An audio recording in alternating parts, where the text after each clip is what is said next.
Yo, how are you doing, folks? Welcome to episode 11 of the Simpa Life Podcast. As always, I am Simpa Carter, and I am joined by Maka. How are you doing today, brother? Not too bad. Happy New Year to everybody that's listening, and to our lovely guest, and to yourself, Simpa. How about that? Didn't fumble my words. Fucking that was lovely. Start. Perfect start to 2021. That is how we intend to go along, folks. So yeah, it is the new year, which means we have a new guest. I suppose it's a new week, so we always have a new guest. This week we are joined by Callie Blackwell. I'm sure many of you within the UK cannabis and wider world community of cannabis will be aware of Callie and her story and her work. She is an activist, advocate, and an author. And I will throw you over to her to introduce herself in a much more artistic manner. Hi, Simpa. Thank you so much. And Maka, how are you doing? Happy New Year. And thanks ever so much for having me. And I know it's been a while coming, and you've been in my inbox, keep wanting me here, and busy is as busy does. So, but yeah, I suppose just to introduce myself very quickly to those that don't already know me. My son was diagnosed with 2 rare forms of cancer many years ago. And after many years of very intrusive treatment, the usual conventional stuff, Darren was given 3 days to live, and we were moved to a hospice, and we were told that he would die. And I didn't take no for an answer. I started giving him cannabis, and very soon afterwards, deemed as a miracle, he didn't die. And 7 years later down the line, he's now 21 years old. He takes cannabis every single day, and his recovery has actually been far more miraculous than that initial event back in 2014. His recovery is what has driven me to continue to do what I do, which is now help people who basically find themselves in a similar position that I found myself all those years ago. And I've used what I've learned to help other people realize there is another way. Excellent. That was a very concise way of putting it. I must admit, I've stood at the side of stages or on stages with you and heard that story many times before. But yeah, that was very articulately and concisely done. So thank you very much. Thank you. I've had a bit of practice. No doubt. No goddamn doubt. As we mentioned, obviously you ended up writing a book about it, Boy in 7 Billion. We will put the link to a preferred retailer where you guys can buy it in the description below. Do you want to sort of give us an oversight, because it's something I'm potentially looking at in the near future, of the scale of the undertaking it is to actually write a book, especially of something from personal experience? Yeah, so it's not something that's easy to do, but I think I certainly found that by writing something that was basically my story, because it's not Darren's story, it's my story of what I went through with him, watching him. And so it was, in a way, it was easy because I was able to diarize almost, and I have a very good memory, so I was able to remember a lot of stuff. And what I couldn't remember because of traumatic experiences, I'd actually diarized at the time, so I was able to kind of pull things out and go back and relive it. And that was one thing that I did have to do. Writing the book, I was very conscious of the fact that I needed people to understand why I did what I did. I needed people to know why I broke the law. And in order for people to fully understand that, I needed them to go through the journey like I did and feel what I felt and get to the point that I got to, the point where they also would choose to do that. And so I had to put myself back in that position whilst I was writing it. And so there were many times where actually I had to kind of take a break from writing and kind of put it away, because again, I was getting traumatized by it a second time. But I also at that same time found it very cathartic, as I was writing each chapter, I was able to almost close my life on that chapter and move on. Although it hasn't completely gone away, I'm still now even, dealing with all of the trauma that came from that. It was the first step to healing from all of that happened. And I was very lucky. I had the ability to spend my entire existence for about 8 months just writing a book. And it was Russell Brand. Obviously he did that massive book, was it Bookie Book? The huge book that he did. And I saw an interview with him and he said, how did you write a book like that and not give up and stuff? And he said, all I said to myself was just write 2,000 words a day. That's all. Just write 2,000 words a day. If you can write more, great. But if you can't, just 2,000 words a day, every single day, and you will get there. And so that's what I did. I kind of went, yeah, okay, 2,000 words. And some days I wrote 10,000, others I wrote just 2. But every single day I I tried very hard to just get it out and get it done. And it was so important for me to get my words, my version of events in black and white, because I know how the media twist things. I know how they would have taken it as a sensational headline, which the Daily Mail did anyway, even though we specifically said, please don't say that cannabis cures this cancer, because that's not what happened. And still in the Daily Mail, there was the headline, cannabis cures cancer. And I was like, oh my God. So thankfully, I have my words there in black and white that cannot be misconstrued, can't be twisted, can't be taken out of context. They're there. You want to know what I did? It's there in black and white, my whole journey. And so I do urge people to go out and read it. And mainly because the feedback I've had is that there are lots of people who were so against cannabis, absolutely so dead against it, who then read my book and could relate to it in some way. Either they were mothers or grandparents, or they had siblings. They could relate to it, and when they saw what it did with Darren, they were instantly changed around to, okay, I need to look at cannabis in a different way. And so I wrote it to let other people know there was another way, and I believe that's what I've managed to do. So I'm very proud of myself for doing it and having it out there, because I do believe that it really has changed a lot of lives. I would say agreed. Having seen the way a lot of people, especially mothers, have sort of reacted to you and come up to you at expos and events around the UK, that is very much the feeling, I would say, within the population.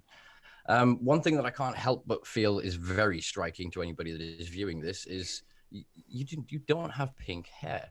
I know we talked about this literally a few minutes before we recorded this, but the more I'm sat here looking at you, listening to you, I'm seeing your words, and I know it's your face, but it's still something it hasn't quite settled with me yet. So I was just wondering if you wouldn't mind sort of telling our audience and listeners really about any other changes that they may not have noticed. I suppose my hair is, it's been questions a number of times, oh, you haven't got pink hair anymore. Why? What happened? Oh, I've even had people say to me, you can't do this, but you can't. And I'm like, well, what do you mean? And they go, well, you can't because you're Callie with the pink hair. And I'm like, no, I'm Callie with just hair sometimes, which kind of goes on to why I dyed my hair in the first place, really, is that I have it's growing back. It is growing back, but it's, I can't keep abusing my hair and expecting it to stay there and stick around to be abused, so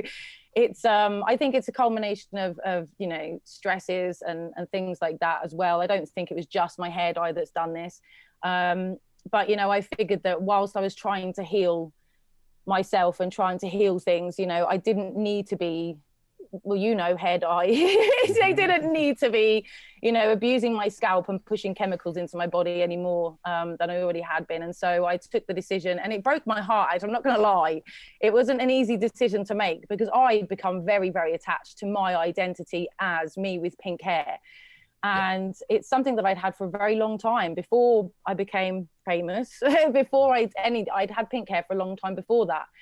And so to kind of look at myself in the mirror and go, okay, you got normal hair. In fact, there's an awful lot of grays coming through, and I'm like, I'm embracing that. I'm enjoying the gray. Yeah, it's nice. It's nice though. It's like, it gives you a bit of character, and I just think, I feel more now that I need to go more down that natural route. I speak a lot about natural products and natural living and how chemicals cause cancer and things like that. And kind of looked at myself and thought, well, you actually look like a bit of a fraud too. You're there with this bright pink hair, which, although it was vegan and things, I still had to bleach my hair, and it's just, it didn't kind of fall in line with the words that were coming out of my mouth, especially as I started to evolve and look at more of natural remedies, not just cannabis, but other plant medicines and things like that. I just felt I needed to get a bit more in line with what I preached, I guess. It's a small bit harsh. I'm not sure I'd use that sort of terminology. Like, I would just see it as what you've mentioned earlier. It's just a nice way of closing off a section of your life and moving forward. Wouldn't necessarily bring yourself down that much. I know you didn't. Well, I'm a fraud. Yeah, I mean that's a pretty strong word. Do you know that kind of Yeah. not sure I'd agree with that. Yeah, well, I think it was because I went to a protestival. I went to a Love Jam, and I was literally the only one there with dyed hair. Everyone else had dreadlocks and and was just looking all natural and really hippie like. And I stood out with this. There was compostable toilets. There was all the food was vegan. There was like no chemicals in the water. It was all blah blah blah. And I was like, oh, I feel very chemical ridden here right now. I feel very fake. I actually genuinely I felt quite fake, and so I had to reevaluate, and that was a whole looking at myself and going, okay, like you say, a different chapter of my life now, and I'm moving away from that and shutting the door on that, and that person that everybody got to know, and I'm still that same person, but my values are changing, the way that I'm looking at the world is changing, the way that I interact with other people is changing. And so, it all kind of came all at once, this transition into whoever I am now. For those listening or watching, you need to watch this. It's hilarious. Maybe not aware. Callie obviously referenced that I know hair dye. Obviously, I very vainly, upon found a few grey hairs, last year, the year before, dyed my hair a black blue that I did in my youth as a teenager. Had a very severe allergic reaction, and nearly died. Ended up in hospital, having woke up blind because my face. My trying not to laugh here, but swollen shut. If I can A, find the picture, and B, face the public humiliation, I may very well put a link to that available below. But yeah, that was a crazy few days. It was, and we're laughing, but I mean, it was quite severe. I survived, but man, of all the crazy things, it looked like your eyes were closed and everything, man. Like, it was like it's a whole even it was swelling. A fat Simpa. It was like piss holes in the snow. It was insane. I never realised what hair dye could do to a person. I mean, and I've taken those advice things in hair dye. Always do a patch test. I've gone, whatever. I've never done one. I've always pushed it. But I tell you what, after that incident, I've kind of looked at my hair dye and gone, could this be the time? And what was it? Was it a certain chemical, or what was it? I can't remember the name of the chemical, but it's still quite ubiquitous in European formulas for hair dye, especially in the brand something XL. I can't remember off the top of my head. It's quite common that people will have a reaction to it. And then what's happened is basically I've gone to sleep, and in the night I've then scratched at my head. But the weird thing is I got a day out of it. So no, because honestly I did, because I did an article with the Times. I remember, yeah. So I had a reporter sat in here, and I was sat having a joint with him. I was having the joint, he wasn't, for those that could try and get the guy in trouble. And I had my hair went outside, I stood there with the joint with big flowing black hair, quite happy with it. And then it was that night, the swelling just went, and I must have scratched it during the night. And then obviously I woke up, and it was the middle of the morning, and I just thought I was like really tired and sleepy. So I went for a piss, and my eyes just didn't quite open, and I was just like, I'm asleep, it's fine. So I didn't think much of it, and then laid back down. And then as I was talking to the nurse in the hospital, they were saying that gravity moved the swelling. So basically it started with a swollen dome, and then as the swelling grew and went down, it could have then seized and closed my throat. Whoa. So they were like, holy shit. You were lucky you woke up when you woke up. But obviously I'm needle phobic. So then I ring 111. They go, right, we've rang an ambulance. Me being me, I'm trying to like blindly get in the living room going, I know I'm in boxes. Right, let's roll a joint. And honestly, this ambulance was here in about 70 seconds. I remember I could grind what I thought, I'm assuming was weed. The mess that I came back to when I got back from the hospital, I could see was ridiculous. But then I went downstairs. I managed to get my shoes. The guy was like, get your shoes. I had no jacket, no nothing, no wallet, no out. Get your keys. Got in the ambulance, and I'm hearing him pull plastic open. So I hop up on the gurney bed thing, and I push my foot against him and push him against the thing, and so I can open my eye, and I'm looking at him, and he's trying to get a needle. And I'm like, dude, no, like, no. And he's trying to calm me down, and I'm screaming at this guy because obviously I'm blind. My senses, even my hearing was warped because of the pressure in my head. And they drive us to the hospital. He's like, look, if I'm just going to put this thing on your arm. And bless him, he was amazing. He taught me through every single thing. He was, that sound is this, because obviously I'm heightened, hyper vigilant and panicked. Yeah. I get to the hospital, that kind of rushes through into a room, and I explain that I'm needle phobic and I'm not going to take the IV of an antihistamine that will reverse the reaction. So they basically come and give me, I think it's 3 or 4 pills and go, you probably shouldn't take these much, but take them. So I take the pills and they go, we'll come see you in a couple of hours, and then just left us. So I'm in the hospital room with the towels and the water trying to get cold things, so I'm compresses. And basically, as soon as my eyes were open, I was like, see you guys, I'm out of here. And then I had to figure out my way back home. It was such a crazy day. Yeah. And then didn't you go to Amsterdam? Yeah, a few days later, because then obviously it was the last Liberation Day event in Amsterdam, and I'd been given a spot on one of the stalls of somebody that I can't think of off the top of my head right now. And basically, yes, I flew over, and yeah, the cabin pressure of flying basically caused the swelling to go fucking crazy. And so I had a painful headache all day. It's a beautiful summer day in Amsterdam, thousands of people at Liberation Day enjoying the smoke. Been bad too. All my idols and people I want to be like, oh mate, how you doing? Let's have a smoke. And I'm just like, no one knows who he is because exactly. Time to tell, yeah. Who are you, lad? I'm laying on a path behind a stall, just trying to smoke a joint like on the ground. And then, yeah, people just walking around us going, oh, and I could hear people grimacing at me. That's when I was like, something's clearly not right here. So somebody took a picture of you. You could have been propaganda all over the place. You see what one marijuana does? One toke makes you go blind. Fucking hell. So we got back to my hotel room and felt like nauseous, sorry, and was just like saying sort of swelling kicked in, and I was just like, rah. And spent the next 2 days just in my hotel room feeling like shit. I managed to get out one night. I managed to like basically crawl out and get some weed. And then look at the hotel room, I had like one of the big European windows, that like opens in, it's full. So I just stood there and just smoked all night and just managed to put myself to sleep. But the flight back, man, the pressure in my ears. I had like earache for 2 days after when I landed back. Oh, so yeah, the moral of the lesson here, guys, is go grey gracefully or shave, which seems to be my new plan. Yeah, I'm embracing the grey. I'm loving it. I want to have a big. In fact, one of my bald patches has come back grey, entirely grey, and it's around about here. So when it eventually grows down, I'm just gonna have a Graham Norton grey streaky. But yeah, I might do it. Yeah, isn't that what the Japanese manga style is, kind of a thing that could work to your advantage? It could work, yeah. I tell you what though, as each of the bald patches grow back, obviously my hair is getting longer, but these patches are only, so I've got all these little tufty Mr. Majika bits all poking up all over those bits. So it's like I have to tie it up a lot, but it's just hair. And for me, it's like it's not the be all and end all, and it's not the biggest thing I've ever had to face, and I have a lot of people who said to me, oh my God, you're losing your hair, and I was going, I don't care. It's like, it's just hair. I'll just tie it up. It's like, it's not vital for organ function or anything like that. It's not like, oh, your kidneys are shutting down. You know what I mean? No. But I think it's a good sort of, as Maka sort of said, with the change of the chapter, the turning of the page, as it were, but it is such a very physical manifestation of an internal change. You are consciously deciding that you are evolving your positions, you're evolving your ideas and concepts.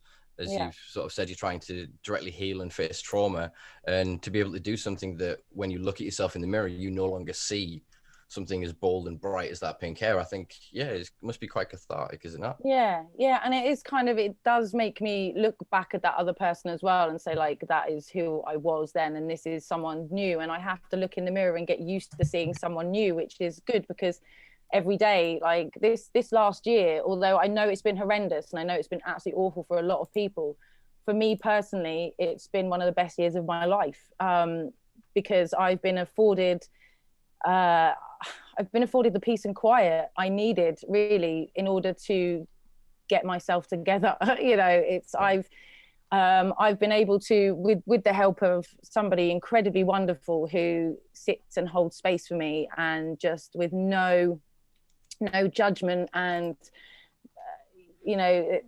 just to sit and listen, and just to tell me it's okay, and just to get it all out. When you start unpacking all this stuff, it makes a hell of a mess, but keep unpacking it and put it away. Don't shove it back in the suitcase, because the mess is still there if you shove it back in, right? And so that's the other thing I've been learning, and by learning that myself, and I've been able to transfer that onto the people I've been helping. I've been able to help people in a far more fulfilling way, not just, oh, well, here's some advice about cannabis, off you go. It's like, okay, well, here's some advice about cannabis, and here's this, that, and the other. But actually, have you thought about why you're ill, and where, and, have there's traumas, and energy is energy never dies. Energy has to go somewhere, and emotion is energy in motion. If we don't deal with that energy that we've got stored wherever in our bodies that's manifesting into disease, then we're never going to get well. And so it's, you know, I feel that over this last year, by healing myself, again, you know, I healed myself with cannabis years ago, now healing myself with the aid of psilocybin and MDMA and things like that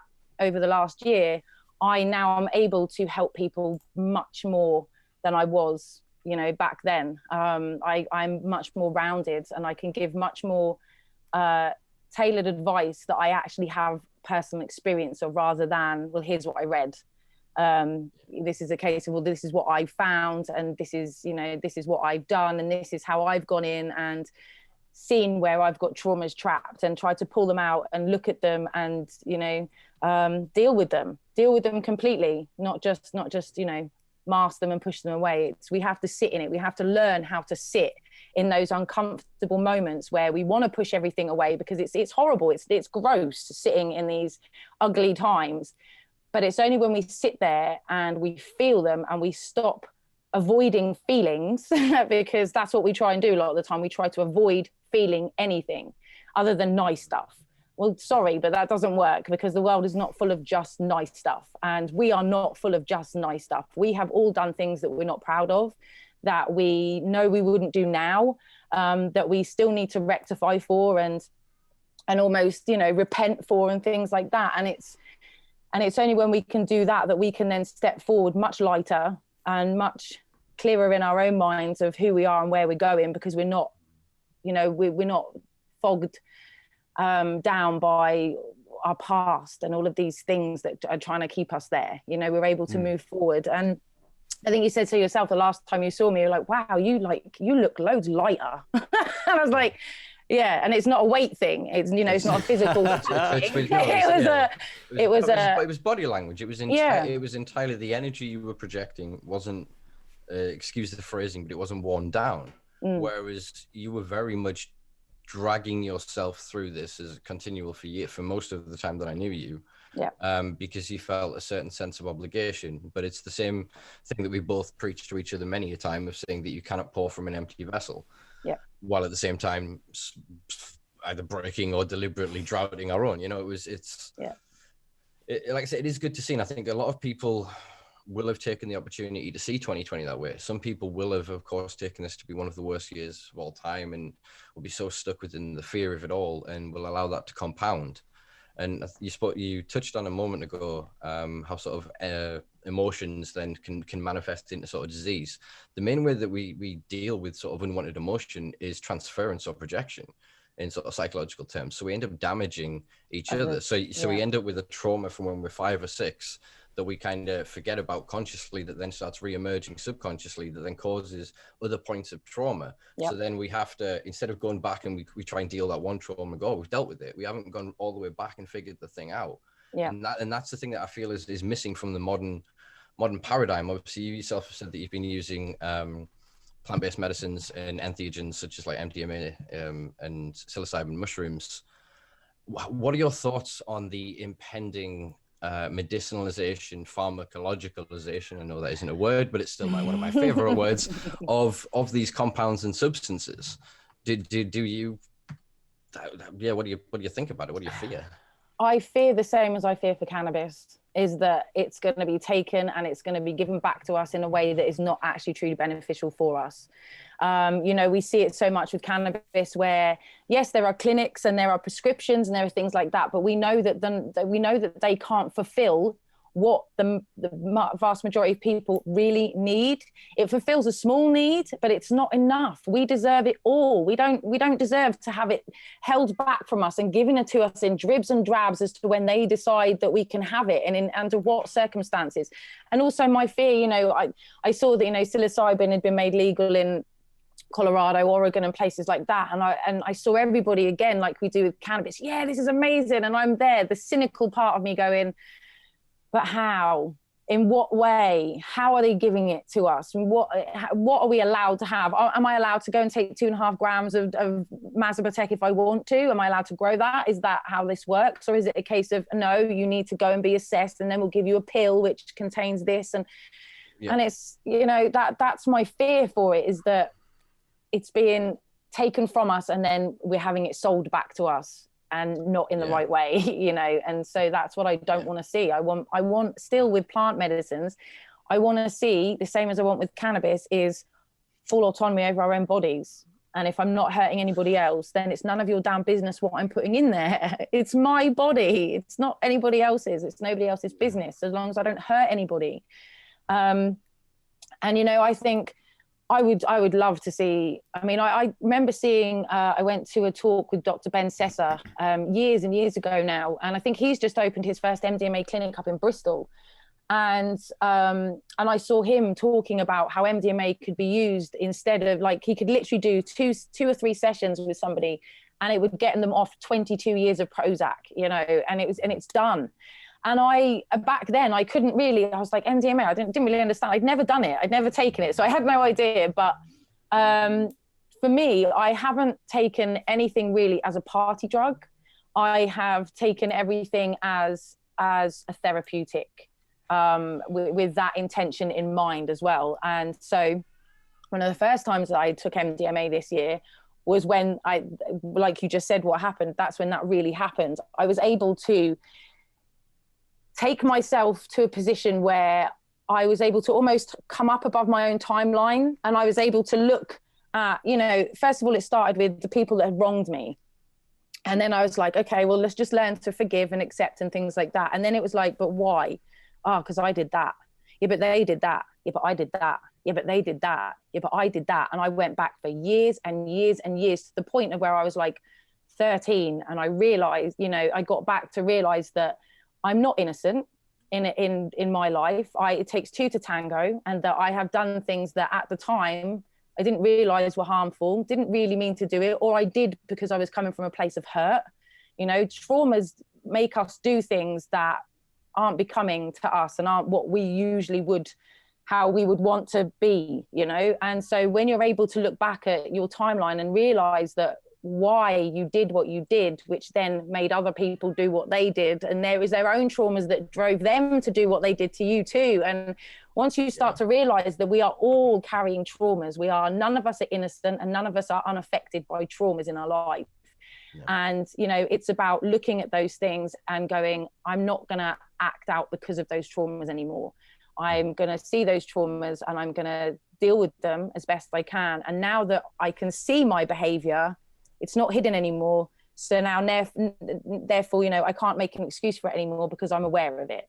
And it's bringing it into the consciousness, isn't it? That's all it is. It's bringing our actions to the consciousness and going, oh, yeah, I was a bit shit. I did some pretty gross things, you know. But it's also worth understanding, and what else is sort of omitted from our sort of our understanding of our emotional state is that our emotions are data. They don't carry any definition with them. You are not how you feel. That's not who you are. Do you know what I mean? And if you come at it from that angle, then yeah, I mean, I think we could probably help an awful lot more people understand that it's okay that if you're in any of these dark moments, you don't have to push them aside. That it's just that's just all it is. It's just data. That's it. It doesn't mean you're a prick. Yeah. In my case, it does, but you know that's beside the point. Well, no, that's exactly the point. The last book by Aldous Huxley, Islands, he describes this is going to be a very rough and short, crude rather analogy of it, I suppose, not analogy, retelling of it. Basically, a Westerner guy lands on the island Palau, and it's an old tribal community, and everybody is raised by everybody else. And when kids cry, kids are taught to deal with their emotions. Basically, this guy crash lands in the night, tries to climb the cliff, ends up falling down. He's found by a little girl, and the little girl's like, you know, what the hell's wrong with you? Why are you effectively being a baby? What's your problem?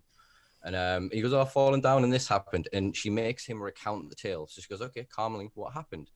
Well, I climbed the cliff and then there was these snakes and then I grabbed this and I fell in that. And it's traumatic. And then she makes him recount it. And the more he recounts it, the less emotional his telling of it becomes. And she tries to explain to him that in their village or in their world, as it were, the children are raised to feel and process their emotions. Because if you start from 1 or 2 and you mollycoddle the shit out of some child that is literally process the fact that its consciousness doesn't understand the complexity of all of this shit. Most of us in our, whatever the age we are, don't have a clue. We all sometimes want to cry because we don't know what the fuck's going on. And that's a valid emotion, and we should be allowed to process and feel that. So if you start repressing that from 2 or 3, by the time you're a teenager and you're going through all of the hormonal changes and you're being driven by some base desires, and society's trying to fucking lambast you for behaving in certain ways while forcing you to behave in others, you wonder why we end up so traumatized. Most of us spend our 20s in the modern age just going, well, most of that was fucking wrong.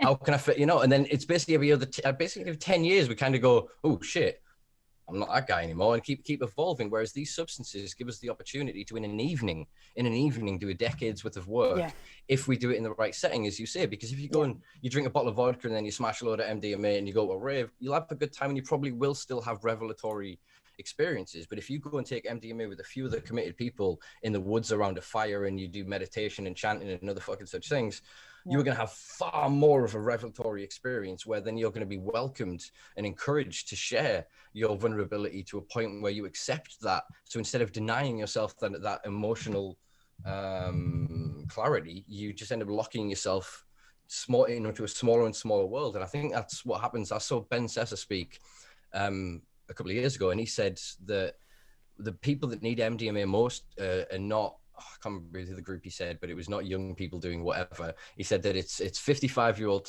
balding tattooed men from Western Supermare. Yeah. Because in a couple of sessions, like you said, he can undo a lifetime's worth of prejudice, a lifetime's worth of discrimination, and a lifetime's worth of racism, bigotry, hatred. Because they can have that moment to reconnect to themselves that they've long lost because they've had to play the man, or they've had to play whatever facade character to get through their life. You know what I mean? Whereas these substances allow us to genuinely go, well, this is who the fuck I am. And hey, and if you're in the right environment, people will go, well, fuck yeah, I love you. I love this guy. Yeah. And you'll have that wonderful reconnection to spirit and to self. Yeah. And it's definitely, it's for me as well. It's, I've said so many times, oh yeah, no, what happened with Darren, I've over it. Like I said earlier, with each chapter, it was cathartic, it was gone. No, it wasn't. It really wasn't. And I just, that's a lie I'd been telling myself, because I didn't have the space or the people around me to give me that opportunity to feel safe enough to start going back into that and divulging. And it was, again, the first time that I did MDMA with Jesse, and I just stood there and I burst into tears, but I wasn't driven by my emotion. It was like I was emotional, but I wasn't overwhelmed by it. And I just stood there and went, my God, I've been through some shit. And he looked at me and said, yes, you have. And I was like, no, my God, I really have, and I just broke down, but I was able to, but it's okay. It's okay. And it's not you anymore. That's not happening anymore. And yes, it was terrible. And yes, it was traumatic. And I was able to kind of just talk through it, and it was beautiful. It really, really was. I have, I'm a massive advocate for things like that now, because it's literally saved my life, changed my life, turns me around no end. And then psilocybin as well. I haven't had many trips. I've had a few, bigger ones, 2.5 grams, things like that. And each of them, although some of them have been incredibly uncomfortable, they've been incredibly uncomfortable at the time, they have been the most necessary. And there has always been lessons. And I remember, I used to talk to you about a lot of these before I'd even embarked on psychedelics and things like that. So we used to have a lot of conversations, because you were my kind of go-to of, well, if I want to know anything about this, I'll go speak to Simpa, because, he knows and he understands.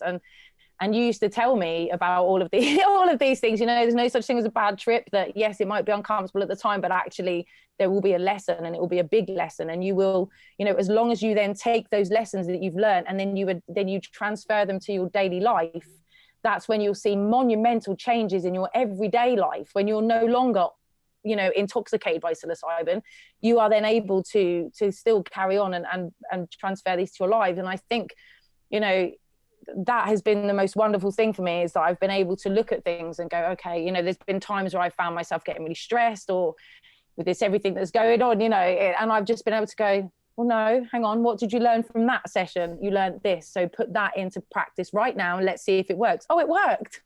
Oh, look at that.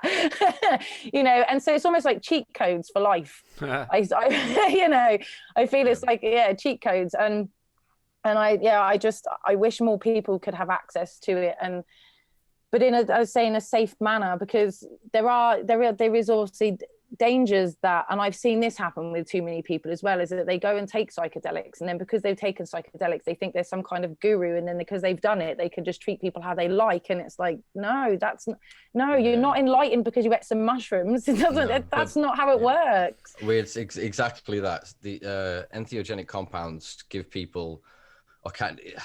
There's obviously, it's quite old literature colliding with new world philosophy, and I suppose what we're trying to rebuild now under the branch of entheogens versus psychedelics versus hallucinogens. So with each iteration and transformation, we try to get closer to understanding sort of how best to deliver substances, but also how best to talk about them, because obviously at one side of it, you end up with plant medicines here, you end up with novel compounds and pharmaceuticalized driven medications, but then you also end up with the person in the middle, I suppose, that is just, I like the experience. They don't really think of it as a spiritual development thing. That it may make them genuinely a nicer person, it may make them more peaceful and more understanding and patient generally, as it tends to do. There is a genuine just softening the more people are exposed to these sorts of substances. But then the people who do it with the intention, with the direct intention, and set the set and setting, as Timothy O'Leary spoke of, you can make some really profound changes. But then, as you say, it's about that integration of how best to integrate those compounds. And it's, as you spoke of earlier, I fear that we're only going to have a medicinalized access for this, and it's going to be about, oh no, you only heal your trauma and you're over. And it's like, no, these experiences are not, once we can all get to a level playing field, the things we can learn from beyond this. I mean, Francis Crick was quoted as attributing an LSD experience to the discovery of the double helix shape of DNA. There's been many things that have been, I can't come off with a list on top of my head, but we might provide something below in the description. Many different inventions and discoveries that have been attributed to the intoxication of these substances.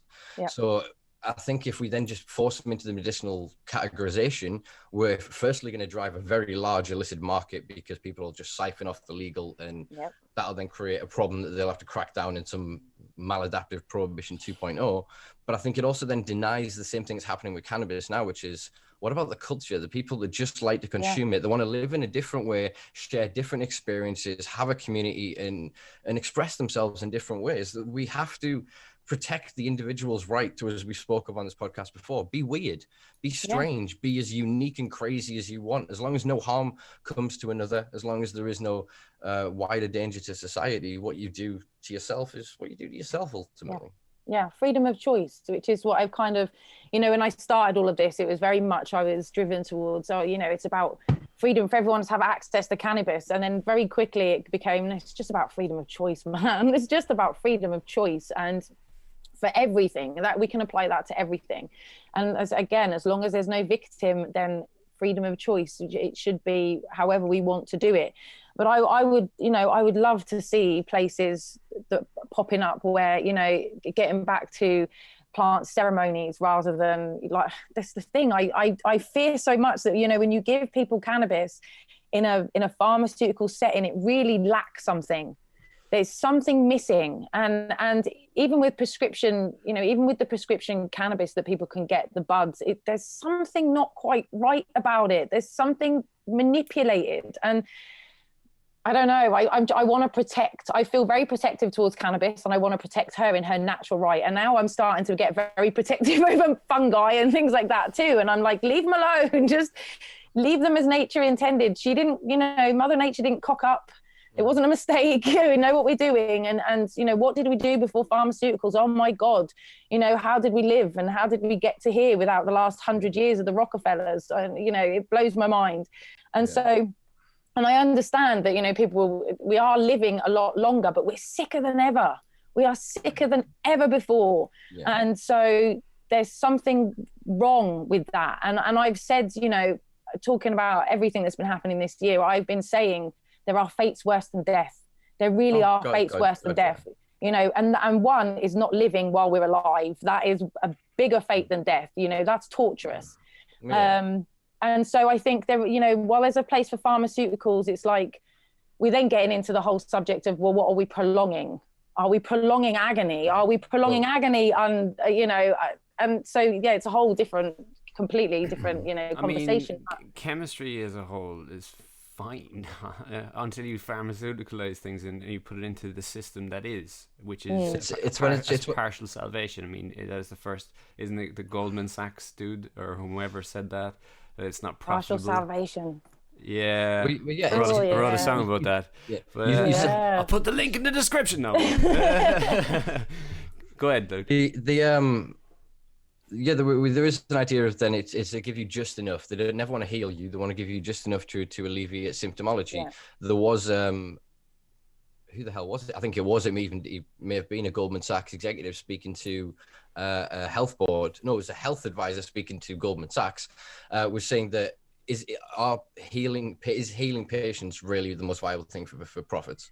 Of course it's not. So you know what I mean? So of course it's not. Yeah, exactly. So then you will then only ever drive an illicit marketplace and for people to heal. I mean, look, MDMA was studied in California in the 60s and 70s as the love drug. They were giving it to couples in counseling before they would allow them to sign divorce papers in some of the northern counties. Right, so LSD, we know about what the CIA did for about 23, 24 years with Sandoz. So they've got studies and they know what these substances can do. We're now just at a point of global acceptance where they can monetize them and they can create them for profit. So yeah, one has to worry about, I think it was Jim Federman or somebody like, I can't remember his book it was that I read, and they were saying that they found a discrepancy between their clinical results and what people were reporting at home. And they were like, obviously, they're in a fucking clinic. We're doctors. We're not their mates.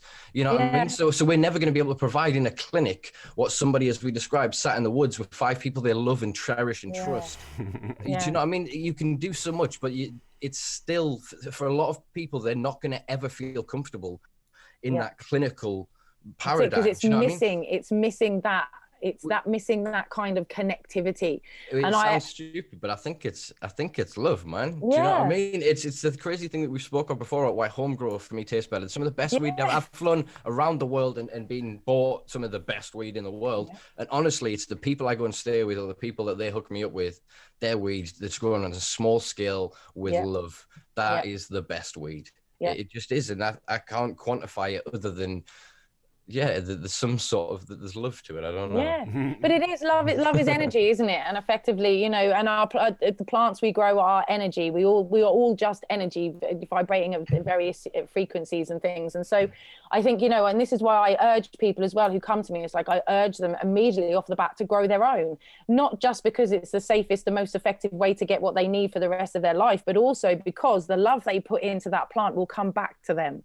And it will help heal them if they love it, and it will. And you know, and I know it sounds hippie and things like that, but it's true. It's absolutely true. The love that, you know, I mean, if you play classical music to plants, they respond to it. That is a fact. That is proven. There was a study that it was rock versus classical. There was a study that I'm assuming is probably going to have been debunked or something that I can't really pull up my ass. But I'm sure there was a Japanese study. There was a Japanese scientist was saying, I love you to water and I hate you to water. Yeah, and the molecules changed. And the molecules changed. And I love you, they were more symmetrical than they were in the other. I don't know if that is right or wrong. Sounds good though, doesn't it? No, it's true. It's true. I don't know, but I do think there is then something to that. If you then think of it in terms of, say, light is energy, and if you watch then a tree that then develops with broken light cycles compared to a tree next to it that has the constant flow light cycle, what it does to its development. So the same could, I suppose, be extrapolated to consciousness, even if it isn't physical cells, even though there is an emerging science, I suppose, to it. But it's very hard to get away from the dogma of science, I suppose. And that, because exactly what you said there, you caveated that with saying it sounds a bit hippie-ish. So there is still a stigma around sort of alternative, or I don't want to call them sort of pseudosciences, but just alternative deductions from the data that is available. I mean, we live under a world of consensus science ultimately, and a lot of the things that have been emerging in the past sort of decade or two don't have consensus. This does not mean that they are not good science. You Look. remember, Copernicus was fucking murdered. Do you know what I mean? But saying that the Earth didn't go around the sun, for the sun didn't go around the Earth. Sun didn't go around the Earth. Sorry. I'm a little high. I had to really just check that out. No, but from a basic level, like, who was I listening to? Do you know Rhonda Patrick? Do you know who she is? Oh, I've heard the name. Yeah, I've heard her name.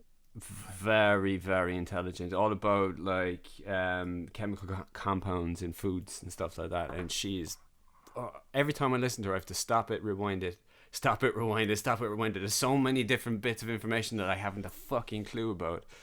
But she's relentless. She's absolutely relentless. And she said today, very flippantly, and I just, do you know when you just pick up on something unusual? She said like she was talking about a smoothie and what she the ingredients that she puts into it and the reasons why she uses these ingredients. And you know, it's not going to be this beautiful tasting thing, but it's for health and stuff like that. I won't spoil it for you. I'll send you the link.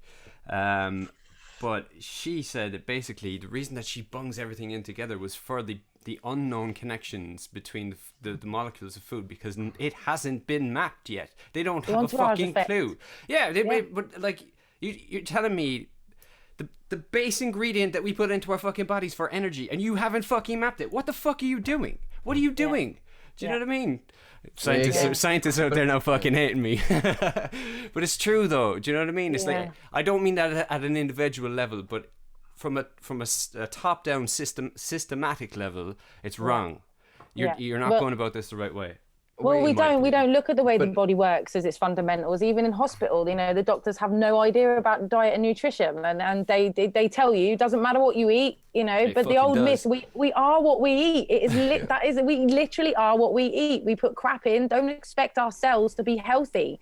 You know, we are attacked and poisoned from so many different avenues. You know, the air, the water, the food. It's not that we're full up, but we're nutritionally starved, and so. You know, we wonder why illness is so prevalent nowadays. And, you know, and I think the only way to really reverse all of this disease and sickness that we've got is to start going back. We've got to start going back.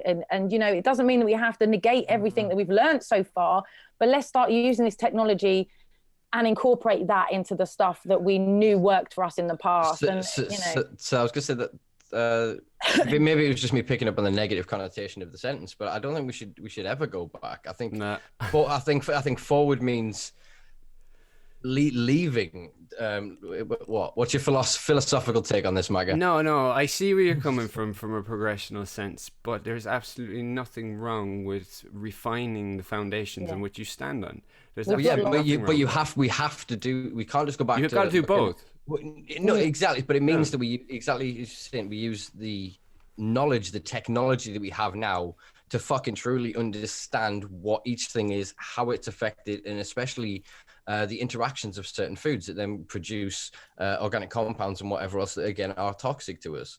There are so many things. I mean, as you said before, we eat credit cards worth of plastic a week. The average that human fucks now. me up, dude. It's horrible. I can't get over that. I can't get over it. That's just microplastics. We're on the verge of nanoplastics. Nanoplastics will then cross the blood-brain barrier. So again, plastic. Yeah. So as you said, it's we have the resources, we have the genius people, but they're all focusing on dealing with erections and fucking growing hair back and all this. But they are. Hey, what's wrong with growing hair back exactly? No, but hear me out a second though, right? So it's we're trying to get to Mars or whatever else, which again are noble endeavors, etc. But if you still have half of the world can't fucking eat, the people that do eat in disproportion are obese, but then, as you say, nutritionally starved, so they all have nutrient deficiencies, yet eat thousands more calories a day than they're supposed to. Yeah. We have this disproportionate disconnect between what we know and what we fucking do. There's this huge cognitive dissonance between this, and I don't know what we do as a culture to divide it, other than, as we see, the proliferation of entheogenic substances, and people then go, oh, what the fuck am I doing? I mean, I've told you before, obviously, the story of the night I took too much LSD with cannabis oil and basically woke up fucking vegan the next day. I could only eat bread and drink water. And even the bread, my brain was like looking at it going, I can do it because it's low flavor, right? There's no eggs, there's no nothing. And I was veggie before the night, but then I woke up, I was vegan, and I had to rebuild my diet because every time I looked at something, I saw what it was. Like, I really fucking saw what it was. Yeah. So when I looked at all the chemicals, and I thought, so what's that? Where's that derived from? What do they use that for? Oh, they use that to make gym mats. Oh, they use that Yeah. for industrial shields. Or they use Yeah. this for this or this for this. And it's just, once I started to see it like that, my brain suddenly was just, what the fuck am I doing to myself? Yeah. And it just changed my worldview on food and nutrition. Yeah, there's a lot of people counting calories and not counting chemicals, and that's, you know, you look at low calorie, and I've said this for a long time. As you know, I used to be a lot bigger than I am now. I lost like 9 stone, and then I got a 6-pack and got stupidly fit, and I became like, I was a bodybuilder for I ate and trained like a bodybuilder for 6 years, where I literally weighed every single morsel that went into my face. My kids hated me because I made food such a chore. And it became but for me at the time, it was the only thing I could control. So it was very much of a control thing. But I knew then, you know, I was counting calories and macros and everything. And I knew the fat, the lipid content, everything that was going in my face. And it was then that I became very aware of the calorie content compared to the chemical content. It's like, and I learned then that if it says low fat, low sugar, it's a chemical shitstorm, avoid it. Just reduce your sugar. Don't swap it for something else. Aspartame is equally as bad as sugar, but in a different way. It's not the lesser of two evil. It's just as evil, but it will do different things to you. You know. Yeah. Look at most of the plant-based ones that they're using as alternatives now. On the packaging, it has to say on the bottom, excessive consumption will cause laxative type effects. Yeah. You know what I mean? So we're willing. Are you talking about? With a lot of the plant-based ones. Oh yeah, okay. So I can't name them off the top of my head. Yeah, no. So I wasn't pushing you on that. It was just I'm surprised. It's several different brand ones, because obviously being a vegan every now and then I do want a sweet, but it's quite hard to find some that isn't just ridiculously terrible. Oh, I've got. I do. Hit me up with a link. Oh, it's Do you know? Oh no, I won't. I won't give a link just in case we get fucking sued. But it's boss, but it's not boss. Okay. I need some of this bossness. we shall send me the link too. Will do. But yeah, on a lot of the packaging, it says that. And again, so then when you really think of that in abstract, your brain goes, wait, so we're willing to shit ourselves rather than just not have sugar. Yeah. Like, how addicted are we to this substance? I commented on a thread the other week on somebody was talking about addiction and going, oh, this is the gateway, and people going, coffee, this, and I was like, dude, it's fucking sugar. You literally bribe your babies with it. You go, shut the fuck up, I'll give you this drug, and then in a few hours when you cry again, I'm not going to notice the association and go, I'll just give you this drug again, and I'll keep feeding you this drug until you shut the fuck up. Think about it. Imagine we were in some sort of dystopian world where the people that controlled sugar also control the fate of cannabis. Imagine that. Oh, I know. Imagine if the people that controlled the sugar also controlled the cancer drugs and the chemo. Look at that. You know, I know. I mean, obviously that was an epiphany that I came to when Darren was ill, and I learned that, you know, the radiologist told me that sugar fed cancer quicker than anything else. Yet the dietitian on the children's oncology ward had given my son 5 kilos of pure 100% glucose just before his second cancer turned up. And I was like, there's a correlation here. I've literally just put 5 kilos of sugar into my son, and now he has cancer. So the main use of glucose is to provide energy, right? That's the whole selling point. That's why you have X. I was about to name another product there. Sure, but you have, you know, they're all in the supermarkets or whatever, and they've all got fuckloads of glucose, and they give you energy and the whole lot. But you know, boiling down your carbohydrate intake and eating things that aren't sugar-based carbohydrates can provide you with the same amount of energy with none of the fucking danger. Yeah, and for longer as well. Sugar is burnt so quickly, and you know, I don't know. I try to explain to people in kind of layman terms how sugar feeds cancer, and this is something I learned a long time ago as well. Is that, you know, cancer is not trying to kill you.